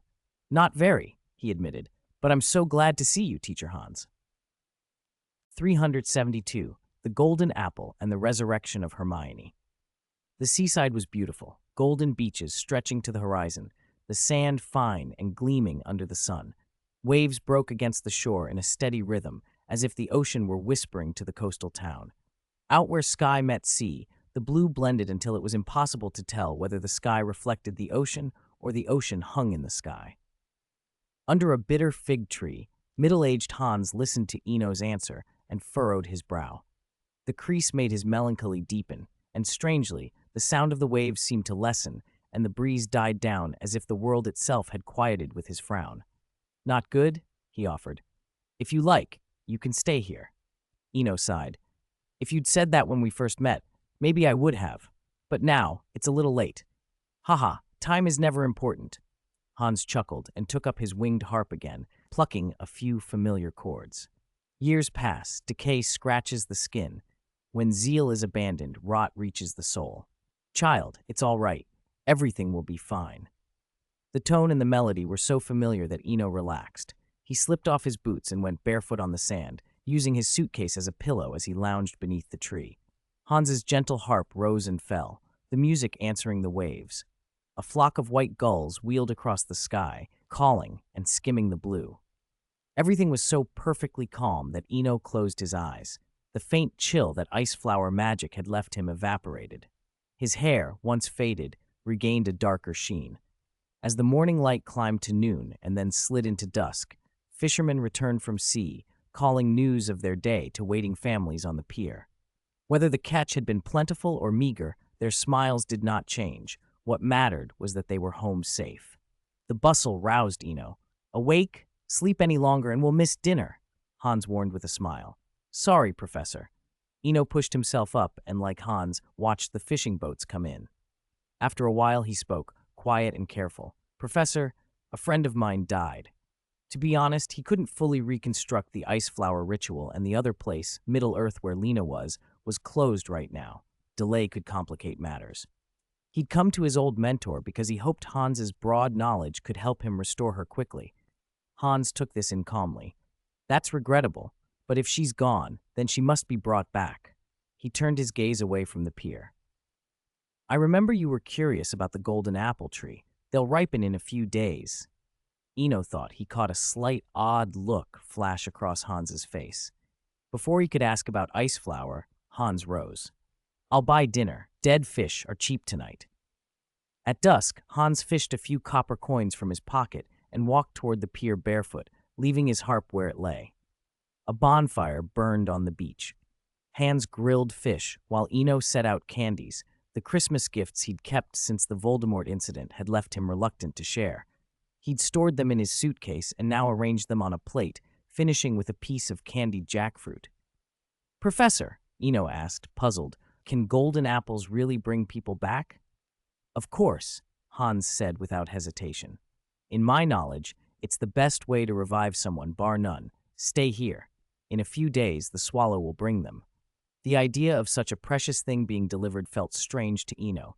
He felt awkward and unsure how to respond. Hans must have noticed because he added, You don't need to worry. Golden apples are meant to save lives. Nobody else can pick them, but you will owe the swallow a favor in return. Eno fell silent. He had already accepted many favors from Hans.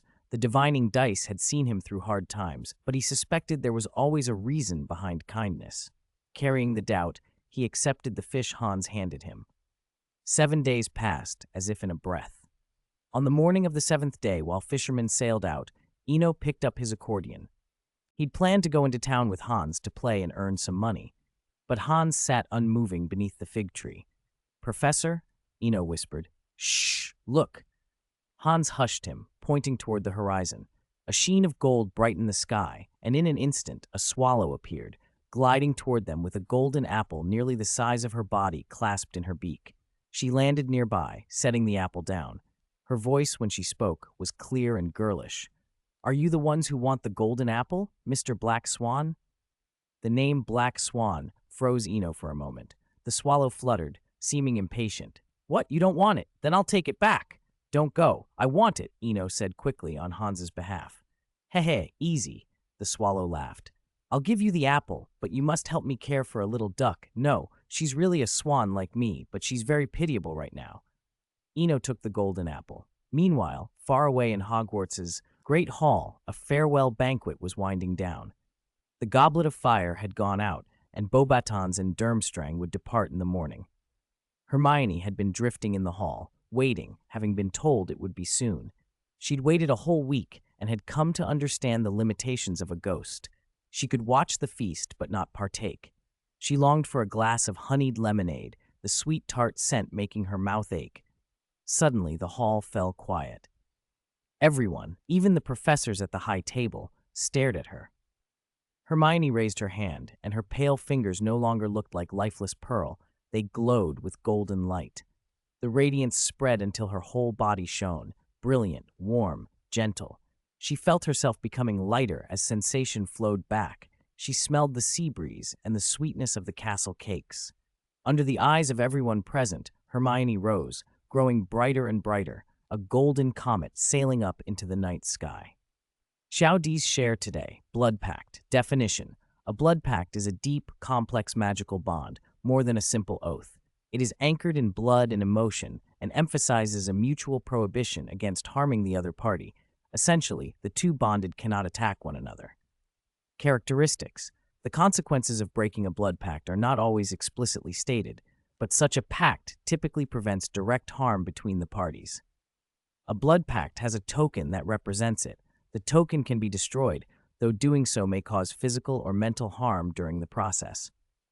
The pact operates more on emotional and spiritual restraint and is usually formed only between two closely connected individuals. If you asked what magic really is, perhaps no one could give a single true answer. But if you asked what magic can do, the answers would be many. Transfiguration to make wishes come true, apparition to cross the world in an instant, flying free on a broom. Yet none of those answers would include resurrection. Hogwarts' Great Hall was packed with students from Beauxbatons, Durmstrang, and Hogwarts itself. The opening of the feast should have been loud and festive, but the room was overwhelmingly quiet.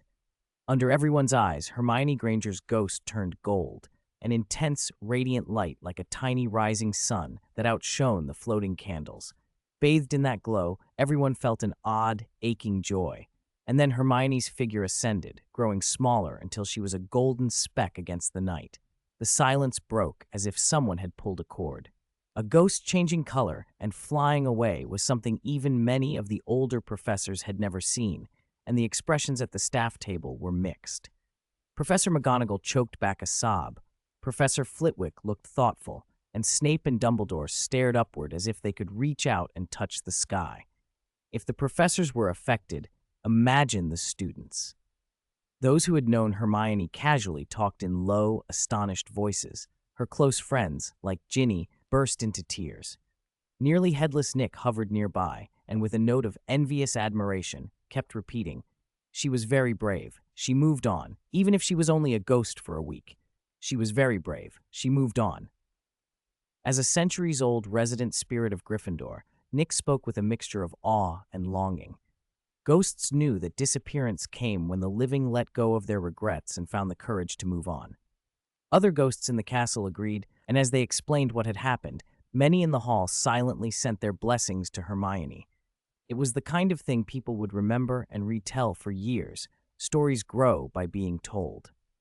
The Highlands night was beautiful, and still, the sky a scattered field of stars like lost jewels. Hermione had flown for who knew how long. The great castle had shrunk beneath her until only tiny pinpricks of orange, firelight, and candlelight from the windows dotted the landscape like fireflies echoing the stars. Looking up, she felt the distant points of light from astronomy class were almost within reach. She drifted on and on until, just as boredom began to creep in, one star flashed brighter than the rest. Dazed, she closed her eyes. 3 miles down the coast from a busy dock, and the city's lights lay a quiet fishing village. At dawn, the fishermen had gone out to sea, and the place was almost empty, save for children and elders. On the village edge stood a weathered little cottage, sunlight filtering through sparse clouds and painting the empty room in warm pools of light. Inside was modest and neat, a worn wooden table, a few simple bamboo chairs. But in the center of the room, incongruous and otherworldly, rested an ice-blue, crystal-like coffin. Beside it, Eno held a brilliant golden apple and placed it on Hermione's chest. As the apple touched her, it melted like liquid, spreading a faint golden glow over the coffin. In a corner, the middle-aged Hans sat, eyes half closed, looking out at the sea from a half-open window. A salt breeze drifted in, carrying the familiar, briny smell of the open water. Only the sound of the waves and the wind filled the room. Then from the coffin, a soft voice came. "I want honey lemon water." Hermione opened her eyes. The starlight left them aching, but when she adjusted, she saw a face she had carried in her memory. Eno. At those words, Hans's eyes snapped open. He rose slowly and walked to the window, as if to give them privacy, and drifted out toward the shore. Half an hour later, Hermione sat in that simple room with a cup of pale yellow honey lemon water in her hands, looking around with curiosity. Everything here was plain, but the sensation of being whole again made it all feel wonderfully real. When she finished the cup, she set it down carefully. "Is this the other world you spoke of?" she asked. Eno nodded and sighed. "Yes, a world of miracles." He sounded as if he had been hoping against hope. Hermione's return was, by any reasonable measure, miraculous.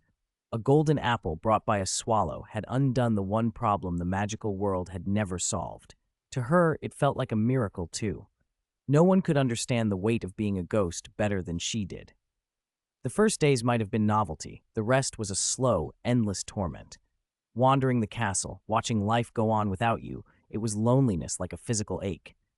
She tried to imagine what nearly headless Nick and others who had drifted through the castle for centuries had tolerated. "Eno," she began hesitantly, "the ghosts, what about them?" Eno looked at her sadly. "There's nothing to be done," he said. "Rules are universal. Miracles happen, but they're rare and exceptional. not something you can rely on. 374. A lost world, like a fairy tale. Perhaps it was the sudden revival, or the slow settling that came after, or the steady stream of sweets Hermione kept eating, but bit by bit she calmed. The agitation that had gripped her earlier eased away. On the shore, the sand was a perfect, dazzling gold. Hermione rolled up her trousers and waded barefoot into the surf, stooping now and then to pick up gifts from the sea, bright, patterned shells. Under the bitter tree, Eno watched her for a moment, then turned to the man beside him. Hans, teacher, thank you, truly thank you for this. He hadn't expected the golden apple.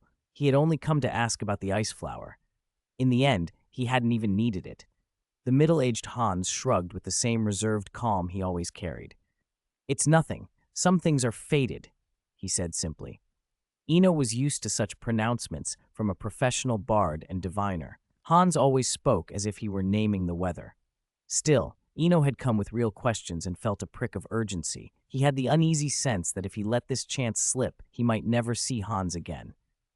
Teacher, he said, watching the sea, to be honest, there's something that's been bothering me. He told the story again the way he always had, how on his 10th birthday he pushed open the orphanage washroom door and found himself inexplicably in a fantasy world. How the first person he met there was Hans telling a story, how a particular die let him travel directly from the castle into that story world without passing through the sanctuary. He had never paid those details much mind before, treated them as lucky or useful. But now, after seeing Hermione's understated resurrection and how other things had connected, those small anomalies stood out. Even the White Witch, a legend of world-destroying power who had ruled Narnia and once contended with a lion who could only be the creator, had only managed to send a single seed. That seed, too, had been routed through twists and secret paths. After he finished speaking, Eno leaned his back against the tree and waited. Hans was silent for a long time. Before you leave, the older man finally said, his voice more serious than usual, I will give you the answer you seek. But not yet. First, you must finish helping the swallow girl. After all, she picked the apple. It was not a direct answer, but it was an answer nonetheless, and Eno felt a wave of relief. Anything was better than uncertainty. That, he thought, was why prophets and seers were so revered. Even a glimpse of the future eased fear. If Hans would tell him later, then waiting a little longer mattered little after all those years. He could be patient. Evening filled the small room. Hermione and Swallow laughed together, bright and bell-like, and Eno set about preparing the fresh seafood he'd bought. He still wondered, without asking, why a man like Hans would settle in a fishing village. Bards often seemed rootless in the popular imagination, but many stayed in one place for a time, choosing where to rest. That, Eno supposed, was all it was. After dinner, he unpacked the suitcase he'd been carrying. He usually rough-camped, so he hadn't used it before now, but he couldn't very well let Hermione sleep on the floor. This suitcase hadn't been the rough bag he once used to raise Acromantula. It was a present from Nicholas, warthog leather, enchanted. Leather from magical creatures held magic of its own, so even after being expanded to hundreds of square meters with an undetectable extension charm, the structure stayed stable and comfortable. Dawn found them airborne. In the blue sky, a swallow flew ahead, free and bright. Behind her glided a dark black swan, and further back a 3-foot-long flying carpet carried Hermione, who sat clutching the suitcase. Although she had already had flying lessons at Hogwarts, the carpet made her feel like she was truly flying. Broomsticks, she thought with amusement, were more like riding a bicycle in the air. Watching the swallow and the swan, Hermione wished she could fly without any tool at all. When I get back, I'm going to learn animagus, she said to herself with quiet determination. Eno, however, had other things on his mind. He'd already realized in their conversations that this journey might be different. Perhaps the different entry method meant time flowed the same on both sides. Hermione's immediate craving for a sweet and sour drink after she'd been brought back had hinted at that. Later, she had mentioned that a week had passed in the castle and that the goblet of fire had been mysteriously extinguished. Those details mattered less to Eno than other looming things, Lord Voldemort and Barty, and whoever might be pulling strings behind them. Debts owed to people like Swallow had to be paid while they were still alive. Being right when everyone else was dead was useless. He flapped hard, keeping pace.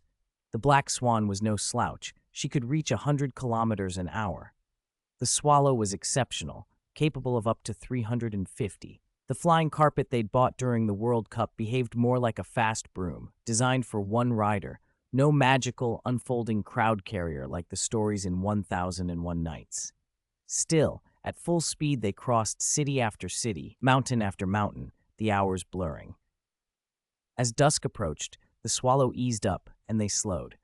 Eno looked down and felt something like shock. The sky above was the color of polished sapphire, washed bright. A few clouds drifted, weaving dreamlike shapes. Sunlight poured through in soft, mottled patterns, dressing the earth in warm gold. The land matched the sky. It was as though nature itself had been carved and arranged by an artist. Birds trilled in the branches, flowers opened in splashes of color. Foxes and rabbits darted, raccoons groomed themselves, countless small creatures busied in the clear, peaceful air. A silvered stream wound through the green like a ribbon. Leaves and waterfowl drifted at its edges. Flocks of white swans played in the middle, ducks dabbed in the shallows. Everything was quiet, utterly harmonious, like a corner ripped from an old fairy tale. "We're here," Swallow called, her clear voice cutting through the hush. Something screamed behind him. Hermione's cry made him whirl around. The flying carpet, where she had been sitting, held no sign of Hermione. Instead, a little silver-gray sea otter was curled on the carpet, its tiny paws pressed to its head in shock, its face a jumble of surprise and disbelief. 375. Single chapter update. Sorry, everyone, there will only be 2 updates today. I haven't been in the right headspace the past few days, and with a strained lumbar muscle, sitting causes a dull ache.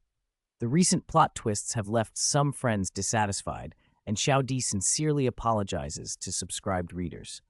The plot holes will be filled, nothing will be dropped abruptly, and Hermione's cause of death will be explained. In fact, there was foreshadowing today, but I won't spoil it. I also promise not to radically change the original character settings. No turning Dumbledore into a white Dark Lord, for example.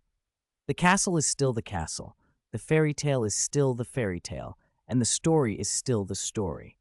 If you haven't read the book and are only following because of what others say, I honestly think it's better we part ways than stay together in discomfort. Finally, bows and apologies. Xiaodi's cat PS. It's a little sentimental, but I'm sincere. 376. Animal World, The Ugly Duckling, and Miss Sea Otter. If I were you, I wouldn't make such a fuss, Miss Sea Otter. Swallow's voice cut through the air, clear and brisk. Hermione sat on the flying carpet, now staring at her 2 little silver-gray paws and at a loss for words. She knew sea otters, she'd seen them at the London Aquarium, and while she found them charming, that didn't mean she wanted to be one.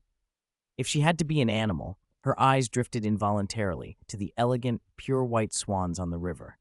It'll be all right. This should only be temporary, Eno said, flapping his wings as he flew over and gently tapped the otter's head with his long swan bill. A warm, strange sensation passed through Hermione. She lifted her small head at a 45-degree angle. With her dark, intelligent eyes, silver-gray fur, and restless little paws, she looked unmistakably adorable. "If you're going to do this," Swallow said as he landed, "do what you came here to do. It's that little speck down there." Following their gaze, Hermione and the others looked to the river. There was a clear pecking order among the birds. In the center of the river swam a group of elegant swans. Not far from the bank, in a patch of burdock, dozens of ducks were splashing and quacking. Along the fringe of that group, huddled like yellow fish pressed to the edge, was a smaller cluster that kept its distance. Leading them was a female duck with a green head and brown back, clearly the mother. Behind her were a line of black and gray ducklings. At the end of that line was something that looked almost as big as an adult duck, a creature covered in grayish-white down, oddly large and awkward at first glance. "You see how the world is," the mother said. "But I must tell you, if any of you meet Mrs. Rice in the center, you must bow your heads. She's the most respected here. See the red cloth tied to her leg? That's the greatest honor a duck can wear." The ducklings replied with eager bobbing heads. The biggest of them, far larger than the others, answered along with the rest. Their commotion attracted attention. Look, a clumsy-looking one looking for food. Ugh, what an ugly duck! A half-grown bird snapped viciously, and the jibes spread instantly. Ducks began pecking and circling, taunting. Please don't bother her. She won't hurt anyone. The mother pleaded, stepping in front of the larger bird, but there were too many onlookers. But she's so ugly, the ugly duckling. She's different from us, so it's her fault. She's crude. She needs to be taught a lesson. The ugly duckling pressed herself behind her mother and listened, dazed. Sometimes the mockery became physical. Ever since she'd hatched, she'd known only beating, exclusion, ridicule. The little one sank into herself, filled with shame and doubt. She could not understand what she'd done wrong. Was being different really a crime? Facing the jeers, she folded her head beneath her wings and floated motionless on the water. Enough! That's enough! An angry voice cut through the clamor. Heads turned instinctively toward the other side of the river. A silver-gray sea otter sat upright among the reeds, small for a mammal, but enormous compared to the ducks, 2 or 3 times their size. Hermione felt something like a memory surge through her as she watched the frightened, confused duckling. She recognized her own younger self in that forlorn expression. When she first arrived at Hogwarts, she had been ostracized in much the same way, for being different, for liking books and answers and house points. The resemblance made her chest tighten. In my opinion, Hermione called out, voice ringing across the water, that ugly duckling is more beautiful than all of you put together. The words surprised even her. Fear flashed across the ducks' faces, but in the big, awkward duckling's eyes, so used to dull hurt, something like a light kindled. Hermione smiled despite herself. She had, in a way, moved into the role of defender. The creature she defended was, unwittingly, an echo of her younger self. Above them, Swallow circled, his wing beats a rapid blur. You saw it too. She's always being bullied. This isn't the first time, he said. Leave it to me. No, leave it to Miss Sea Otter, Eno replied calmly, turning his head. He sounded certain. No one can handle this better. Something Professor Hans had once said came to mind. Nothing is meaningless, but everything has its meaning. Eno thought of why he had been sent so far to look after a small, awkward swan. Perhaps it was Hans's way of making amends. From the moment of the golden apple, compensation had quietly begun. He didn't believe Hans would ever deliberately harm innocents, yet accidents had happened, and grudges lingered. Like the young Grimm brothers, well-intentioned but creating havoc, events could tear people apart.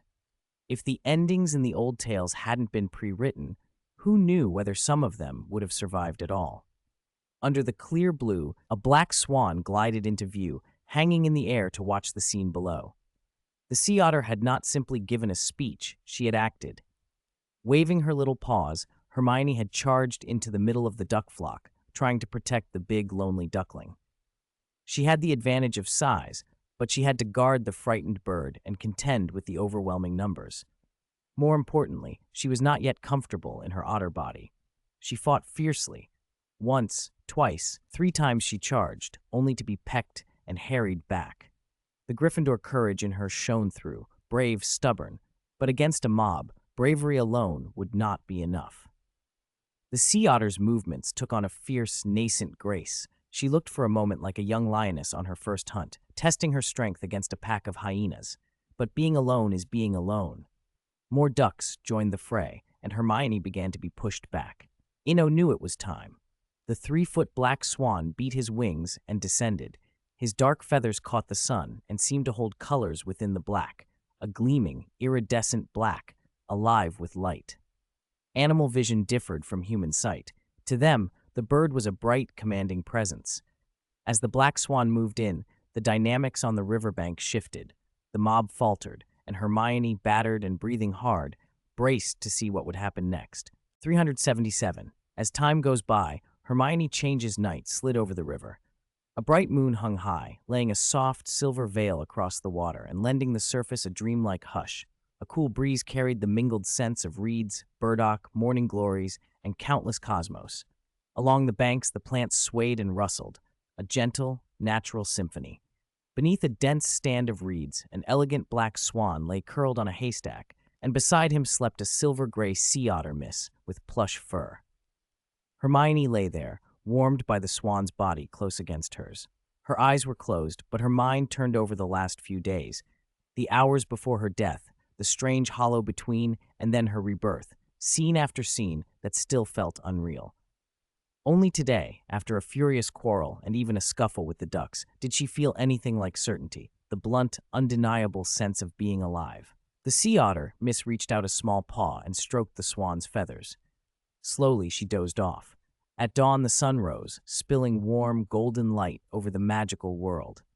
The lake that had been so still at night came alive again. Swans took the prime central waters, while the ducks clustered modestly at the edges. But this morning was a little different. A pure black swan swam the lake with a small sea otter Miss at his side. "Eno, what do you think Odette usually eats? What do swans eat anyway? She's always hungry." Hermione paddled and turned to ask, curious. She had named the ugly duckling Odette after the white swan princess in Swan Lake. "You don't need to worry about Odette. Swans eat a bit of everything."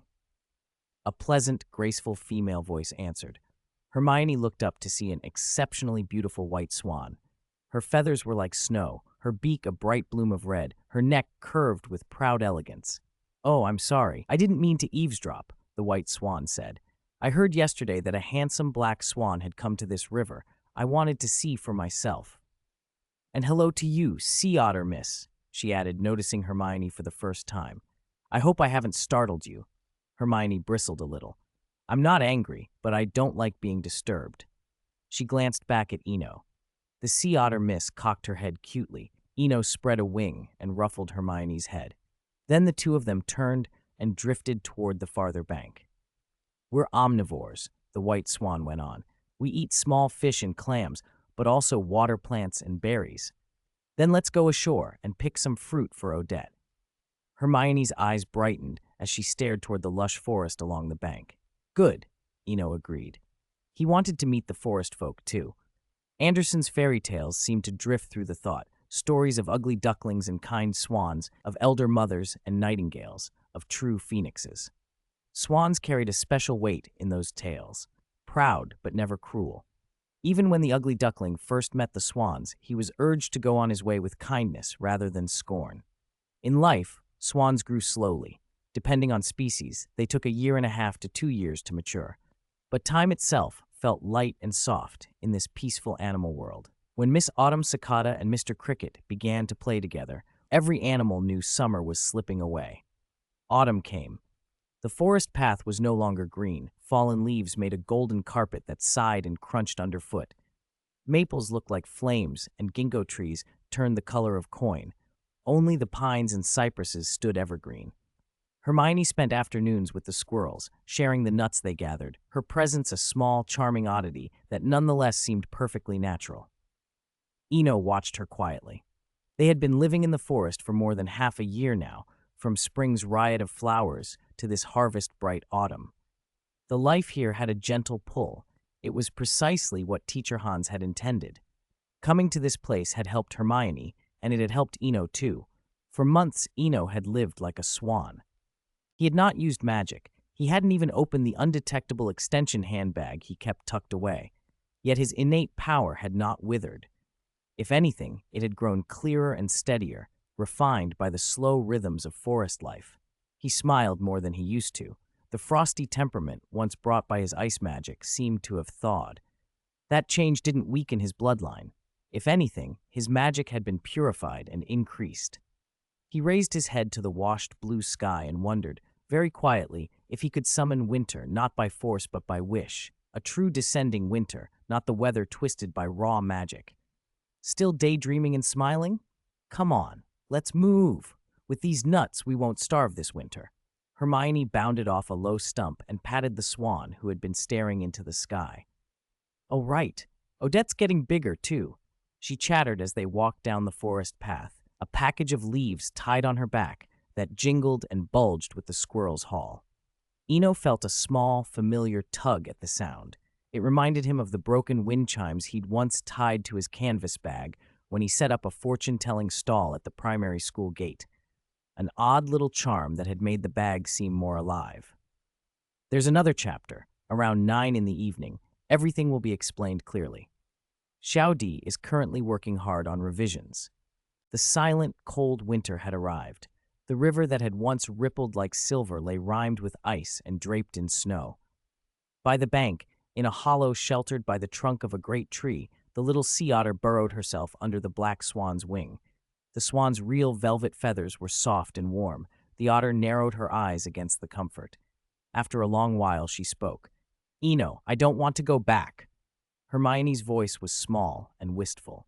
Her life here had been simple and deeply satisfying, peaceful, quiet, far from the clamor she'd known before. There were things she disliked in the forest, a cunning fox, a noisy flock of ducks, but none of it seemed to matter when she had this. Eno felt her feelings as well, but he had no power to change them. "No one can stay in a story," he said calmly. "When the story ends, we have to leave." "But what about later?" Hermione asked, hesitating. "Can't later be later? There are so many things I still don't know." Eno's answer was quiet. Compared with Hermione's reluctance, he was more worried about Hans's response. 18 months had passed. The ugly duckling had grown, and when the ugly duckling became a swan, many questions should be answered.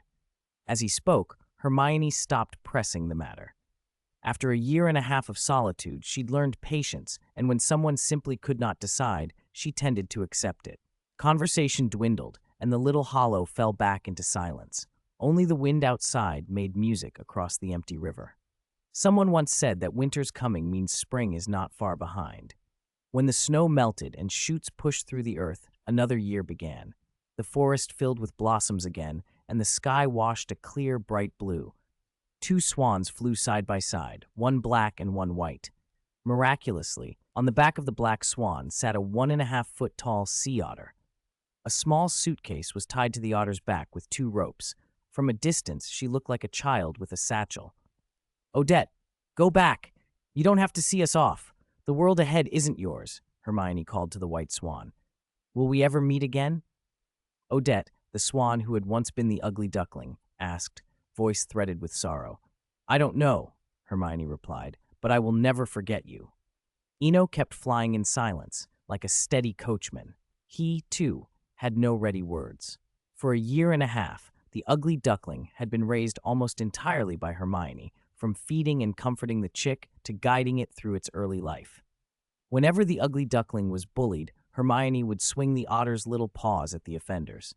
The swan had been, in truth, Hermione's charge. Before she left, Odette plucked a single feather with her rose-colored beak and handed it to Hermione, then turned and flew toward the dreamy forest. They landed the next morning. Facing the rising sun, Eno carried Hermione across the sky. By evening, they were back at the seaside fishing village, the same beach, the same bitter tree, the same man sitting beneath it. Middle-aged Hans sat as if waiting. Eno descended slowly. As their feet touched the sand, the black swan and the little sea otter vanished, becoming 2 human-sized figures of almost the same height. 18 months had changed Hermione. The naivety of her school days had gone. She moved with the poise of a champion from Beauxbatons, tall, composed, sharp-featured, very much a grown woman. "I'll wait here," she said, shaking her head a little. She knew some things she could be part of, and others she could not. She would not attend Eno's meeting with Hans, though she had learned everything that would be said over these months. Eno nodded and walked alone to the bitter tree. Hans had not changed much. His face had grown more melancholy. Eno sat beside him without asking questions, the same silence as the first time he had stepped into that strange world. Hans began to speak slowly. "This was an accident," he said. "Everything began as an accident. I only wanted to make my stories more interesting."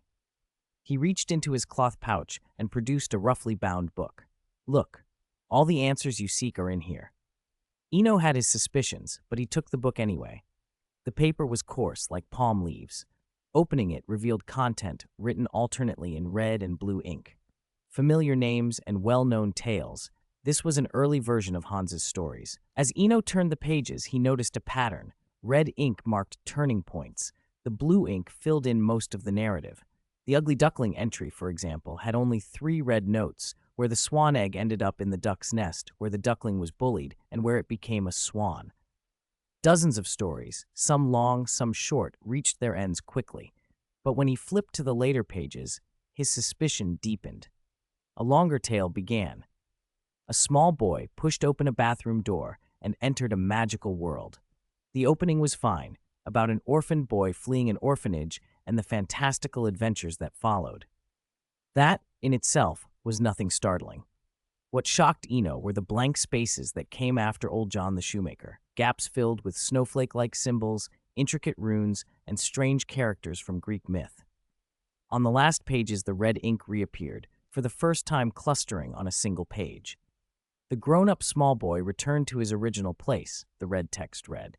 The blue ink that followed described the war in Hogsmeade and Hermione's death. When the blue words spoke of casualties, the red ink came back. The small boy saved his friend with a golden apple. Eno read on. There were accounts of his and Hermione's experiences in that time. At the end, the red ink concluded, Hans's story ends here. He closed the book and handed it back to Hans, thoughtful. The miracle Eno had experienced had come from Hans. He had been invited into stories. The trail seemed to change after the first year at Hogwarts. Before that, his travels had matched the tales. Narnia, The Lord of the Rings, Grimm's fairy tales, Greek mythology. After Hogwarts, something altered, as if magic had bent the course. Hans's voice came again, quiet and full of regret. I'm very sorry. It was an accident, he said. I saw your fear and your longing in the orphanage. I wanted to change my tales, so I invited you in. But after you entered that castle, something unknown happened. The stories slipped beyond my control.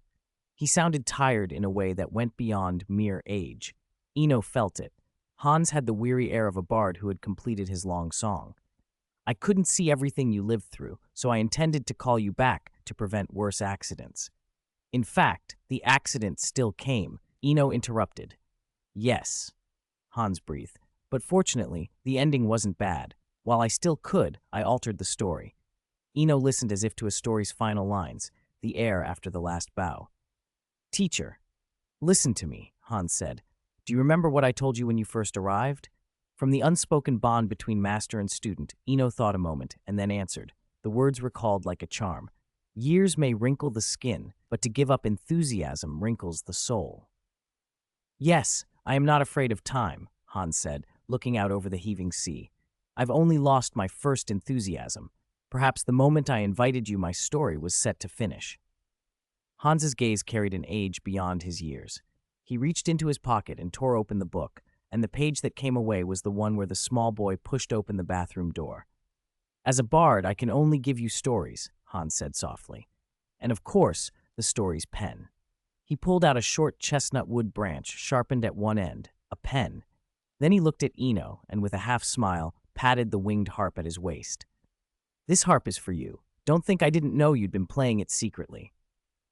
A chill of premonition passed through Eno. Before he could speak, Hans's figure began to shine with a soft, star-like light. The glow in the torn page lifted up and floated toward the sky. At about 30 feet up, the light broke into countless points, fireflies and summer stars and tiny lamps strung across the darkness. The lights drifted into the night, and from the enchanted forest to the proud city, from mountain hamlets to the endless sea, creatures and people alike looked up. Old witches and devils, elves and merpeople, all involuntarily raised their faces. The night suddenly glittered with new stars. On the beach, the waves kept breaking and the breeze kept blowing. Hermione was the first to speak after a time, her voice small against the sound of surf. Is this the price of the story? Hans's death? She asked. She no longer called him Mr. Hans, but teacher. Has his story ended? Eno looked up at the stars. Hans's story has ended, he said. But our story is only beginning, and Hans hasn't died. He knew there are beings for whom life and death mean something different. Bards who finish a tale, sleep in a plain inn, and at sunrise set off again to another road and another story. Hermione stroked the chestnut pen and the little bound book in her hands. I don't hate him, she said frankly. When she touched the items, she sensed a hidden place in her mind, an ice-covered path lined with red maples, an ice flower swaying, a 70-foot-long snow anaconda. At the path's end lay a valley of flowers and a rainbow river. It was a strange, entrancing space she felt she could move in. She tried to make the anaconda crawl forward, but she couldn't affect the valley itself. It remained just out of reach. Eno picked up the winged harp and plucked the strings. A soft, sea-breezy melody rose into the night. "Let's go home," he said. "It's been 18 months. Perhaps we've already been forgotten." "That's true," Hermione said. "I miss my mum and dad." She took Eno's hand. The sea breeze caught them, and they vanished from the shoreline together. Hans's story had reached its end. Eno's story was about to begin anew. Grimm's tales and other adventures waiting, pages still to be written. 18 months. Voldemort is afraid. Time sometimes has no fixed measure. 18 months is long enough for a fledgling to grow into a swan. It is also long enough to cast the wizarding world of England back under a gray cloud. The Lestrange ancestral home. In a luxuriously furnished but slightly faded sitting room, an elongated oval table was crowded with people. The room was so quiet you could hear a pin drop. "Ha ha! This is truly interesting. Resurrection. This even outdoes magic." Lord Voldemort sat at the head of the table. Though his tone sounded amused, his scarlet eyes were icy cold. The laugh dwindled, and then he spoke again, more calmly. "Do you know what the greatest folly is? Hating someone you've never met and being proud of things you've never done. I don't want any of you to become like that, not like Barty Crouch Jr." Voldemort scanned the faces before him. More than 20 people sat below the dais, some deferential, some fanatical. Without exception, they were the most loyal Death Eaters recently returned from the depths of Azkaban. Previously, he might not have bothered with them, but now that there was hope, they were useful. Eyes and ears that could pick up important information. He loathed Barty's rogue actions. They had broken an agreement, and in doing so had created a needless personal enemy. Even if Barty had surrendered to the Ministry, some things couldn't be undone. A crack, once formed, could only be patched, and patching only postponed the inevitable. What Voldemort was doing now was patching. After the news of Swinburne's sudden appearance, the secret of resurrection, and the rules behind that die, he wanted all of it. But he couldn't act until Dumbledore was dealt with. A plan needed a clear field. He glanced to his right at the burly man sitting there. "Fenrir, how many wandering werewolves have you gathered?" Fenrir Greyback, vicious and notorious, looked like a chastened schoolboy at the summons, suddenly afraid. "Master, so far I've gathered only 276. The rest were persuaded by Remus Lupin, who offered Wolfsbane potions." Fenrir trailed off and bowed his head, bracing for punishment. None came.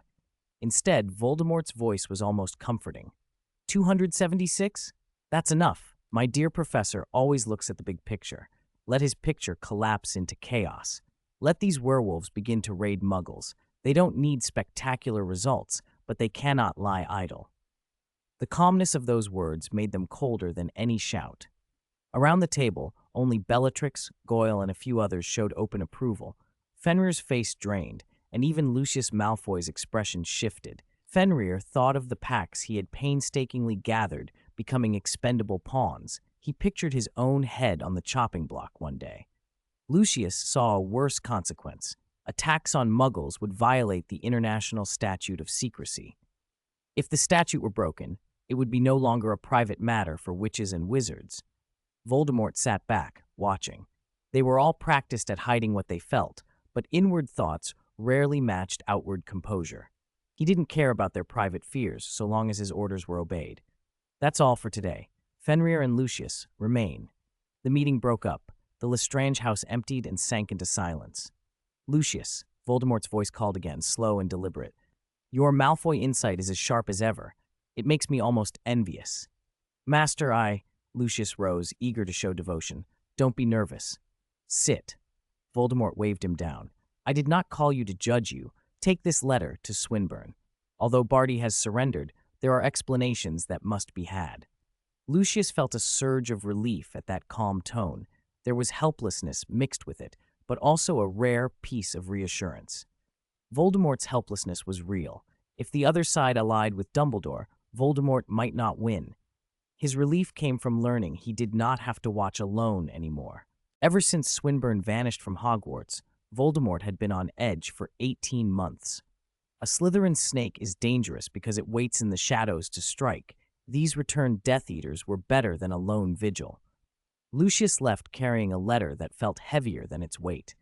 That same afternoon, Stone District, a typical middle-class three-story house, Eno set a letter down in the guest room without expression. Hermione, who had been with him long enough to notice the smallest change, asked immediately, "Did something happen?" Eno was not surprised at her perception. He shook his head and gave a short, humorless chuckle. "A small thing. A letter from Lord Voldemort. He's afraid." Hermione snorted a little. Voldemort afraid? Hard to picture. She had been home for 3 days since everything had been resolved. Lockhart had helped restore her parents' memories. Living at home with her parents and the person she loved, she was content. "What are you going to do?" she asked, tentative. She didn't want to disrupt their fragile new normal. She could guess Eno's thoughts, and he could read hers, but there were some lines he wouldn't cross. "Hermione, you know as well as I do that you can't pretend a viper isn't there just because it's lying quiet. Sooner or later, it'll come out and bite." "I know, but Barty's in Azkaban now." Hermione's voice fell to a soft sigh. Of course she knew Eno was right. For a girl, parents and the one she loves are everything. Children might come later, if ever, but for now, they were the center of her life. The room's mood grew a little heavy. After a pause, Eno continued, "Don't worry, he won't escape this time, and I'll find a true seer. Otherwise, the Horcrux problem won't ever be settled." He had heard about Barty's surrender. Fudge had mentioned it when they went to restore Hermione's parents' memories. But a surrender alone did not put everything to rest. Some things needed finality. Like a wizard's crop, if its tail isn't clipped and it attracts Muggle attention, the Ministry punishes the owner. So some threats must be decisively ended. As he spoke, Eno spread his fingers and began to pluck the small harp he kept in his lap. A simple, how country-like melody filled the room, soothing, gentle, like running water and a summer breeze. The music washed away the tension, lifting the heaviness that had settled over them. 380. Snape's visit. At the Granger residence, Eno fell silent after slowly plucking the harp. He had decided to go himself to see the foreign-eyed seer locked in the high tower, to ask Grindelwald where Lord Voldemort's last Horcrux might be hidden. Unlike the fortune-tellers who faked visions with dice and theatrics, a true seer could peer into a crystal ball and show what was needed, future events or people in the present. Compared to Trelawney, who was hit or miss, Eno trusted Grindelwald's talent, although calling on him might demand a price. Even so, facing Grindelwald felt safer than facing Voldemort. Grindelwald had once been powerful, but was broken now. In mid-August in London, time seemed to slow. Every breeze carried the lingering warmth of summer and the first cool hints of autumn. On the 7th day after the story ended, the Granger house received its first visitor, an expected, reasonable guest. Snape's visit did not surprise Eno. The man's decision to wait a full week showed considerable restraint. "Professor," Eno said plainly as they met, "some things can be replicated, but some things are truly unique." In the guest room, Eno did not beat around the bush. Hermione's resurrection could not be reproduced, neither could the golden apple, nor could they return to the world where Professor Hans resided. The pages that recorded that story had been torn, like children leaving home. The ancestral house remained familiar, but there was no reason to live there again. Snape had clearly expected that answer. He did not show grief or outrage. Still, when Eno told him plainly that resurrection was impossible, the light in Snape's eyes dimmed. "I knew it," Snape said quietly. Eno felt helpless and fell silent.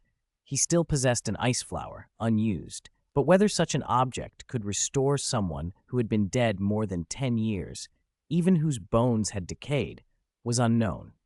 Because the answer was unknown, he refused to offer false hope. The cruelest thing in the world was to give someone hope and then fail to deliver. He would not string Snape along with promises he couldn't keep, even if it would be easy and might win favor with the potions master. Some things could be done, some could not. They sat in silence for a while, the faint murmur of the television from outside the room and Hermione's occasional laughter drifting through the walls. After a long pause, Snape rose to leave. "Professor, wait," Eno called. "About Harry. Have you thought of any solution?" He had not spent much of his time obsessing over the story's protagonist, but he couldn't ignore Snape's feelings. When you looked at that whole 7-year arc, it boiled down to one thing: Harry finding and destroying Horcruxes. In the end, Harry even seemed to destroy himself, though fate intervened so that he did not truly die. That supposed happy ending had depended on Voldemort using Harry's blood in his resurrection. Now that Voldemort's rebirth had been tied to Barty Crouch Sr.'s blood instead, the circumstances were different in more than name alone. Hearing Harry's name, Snape sat back down. "I'm trying to find a solution," he said. "A way through potions." "A potion?" Eno raised an eyebrow. He didn't doubt Snape's skill, but he had never heard of a potion that could affect a soul. Snape did not hide his plan. He knew Eno could have lied and given him the one thing a grieving man wanted, and that even if Eno's answer were false, Snape might embrace it for the sake of a sliver of hope. Instead, the student had told the truth. Resurrection was impossible. Snape felt a complicated mix of misfortune and relief. "Yes," Snape said. "Potions. The Wolfsbane potion gave me the inspiration." He spoke with the same cool precision as always. Lycanthropy, a problem that had plagued witches and wizards for ages, had never been fully explained. Theories abounded, but no absolute answer had been found. Even with the Wolfsbane potion, many questions remained. From that line of thought, Snape had turned to other ingredients: aconite, black hellebore, acromantula venom. Extracted and brewed correctly, they yield a slow but irreversible poison, a poison that eats at the soul. He spoke as calmly as if describing pumpkin juice. Eno felt a jolt of admiration. Snape's talent for potions was no mere reputation.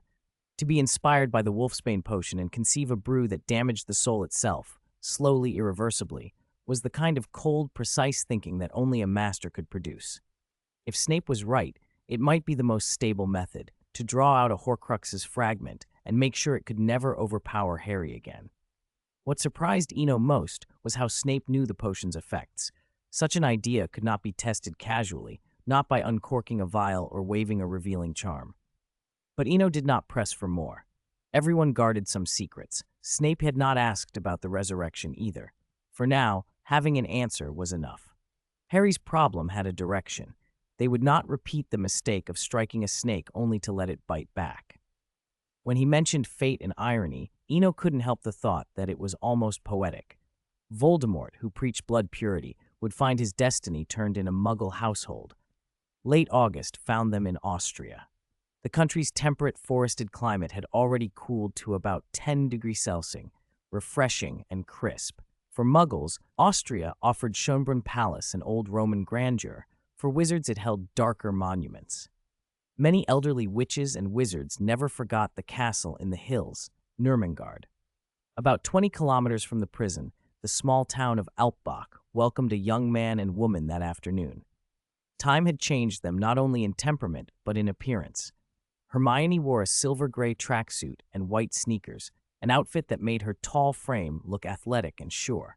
Beside her, Eno wore a plain black tracksuit. "Hermione, why don't you go explore for a while?" he asked. "I have to take care of the reason for this trip." He tilted his head and looked toward the west, toward the sun sinking behind a sparse stretch of forest. He had come for information, one of the darker figures of the wizarding world. Fenrir Greyback, Eno began, was notorious. A werewolf who delighted in attacking children, he deliberately infected victims to build an army of savages. He attacked Remus to get at Remus's father.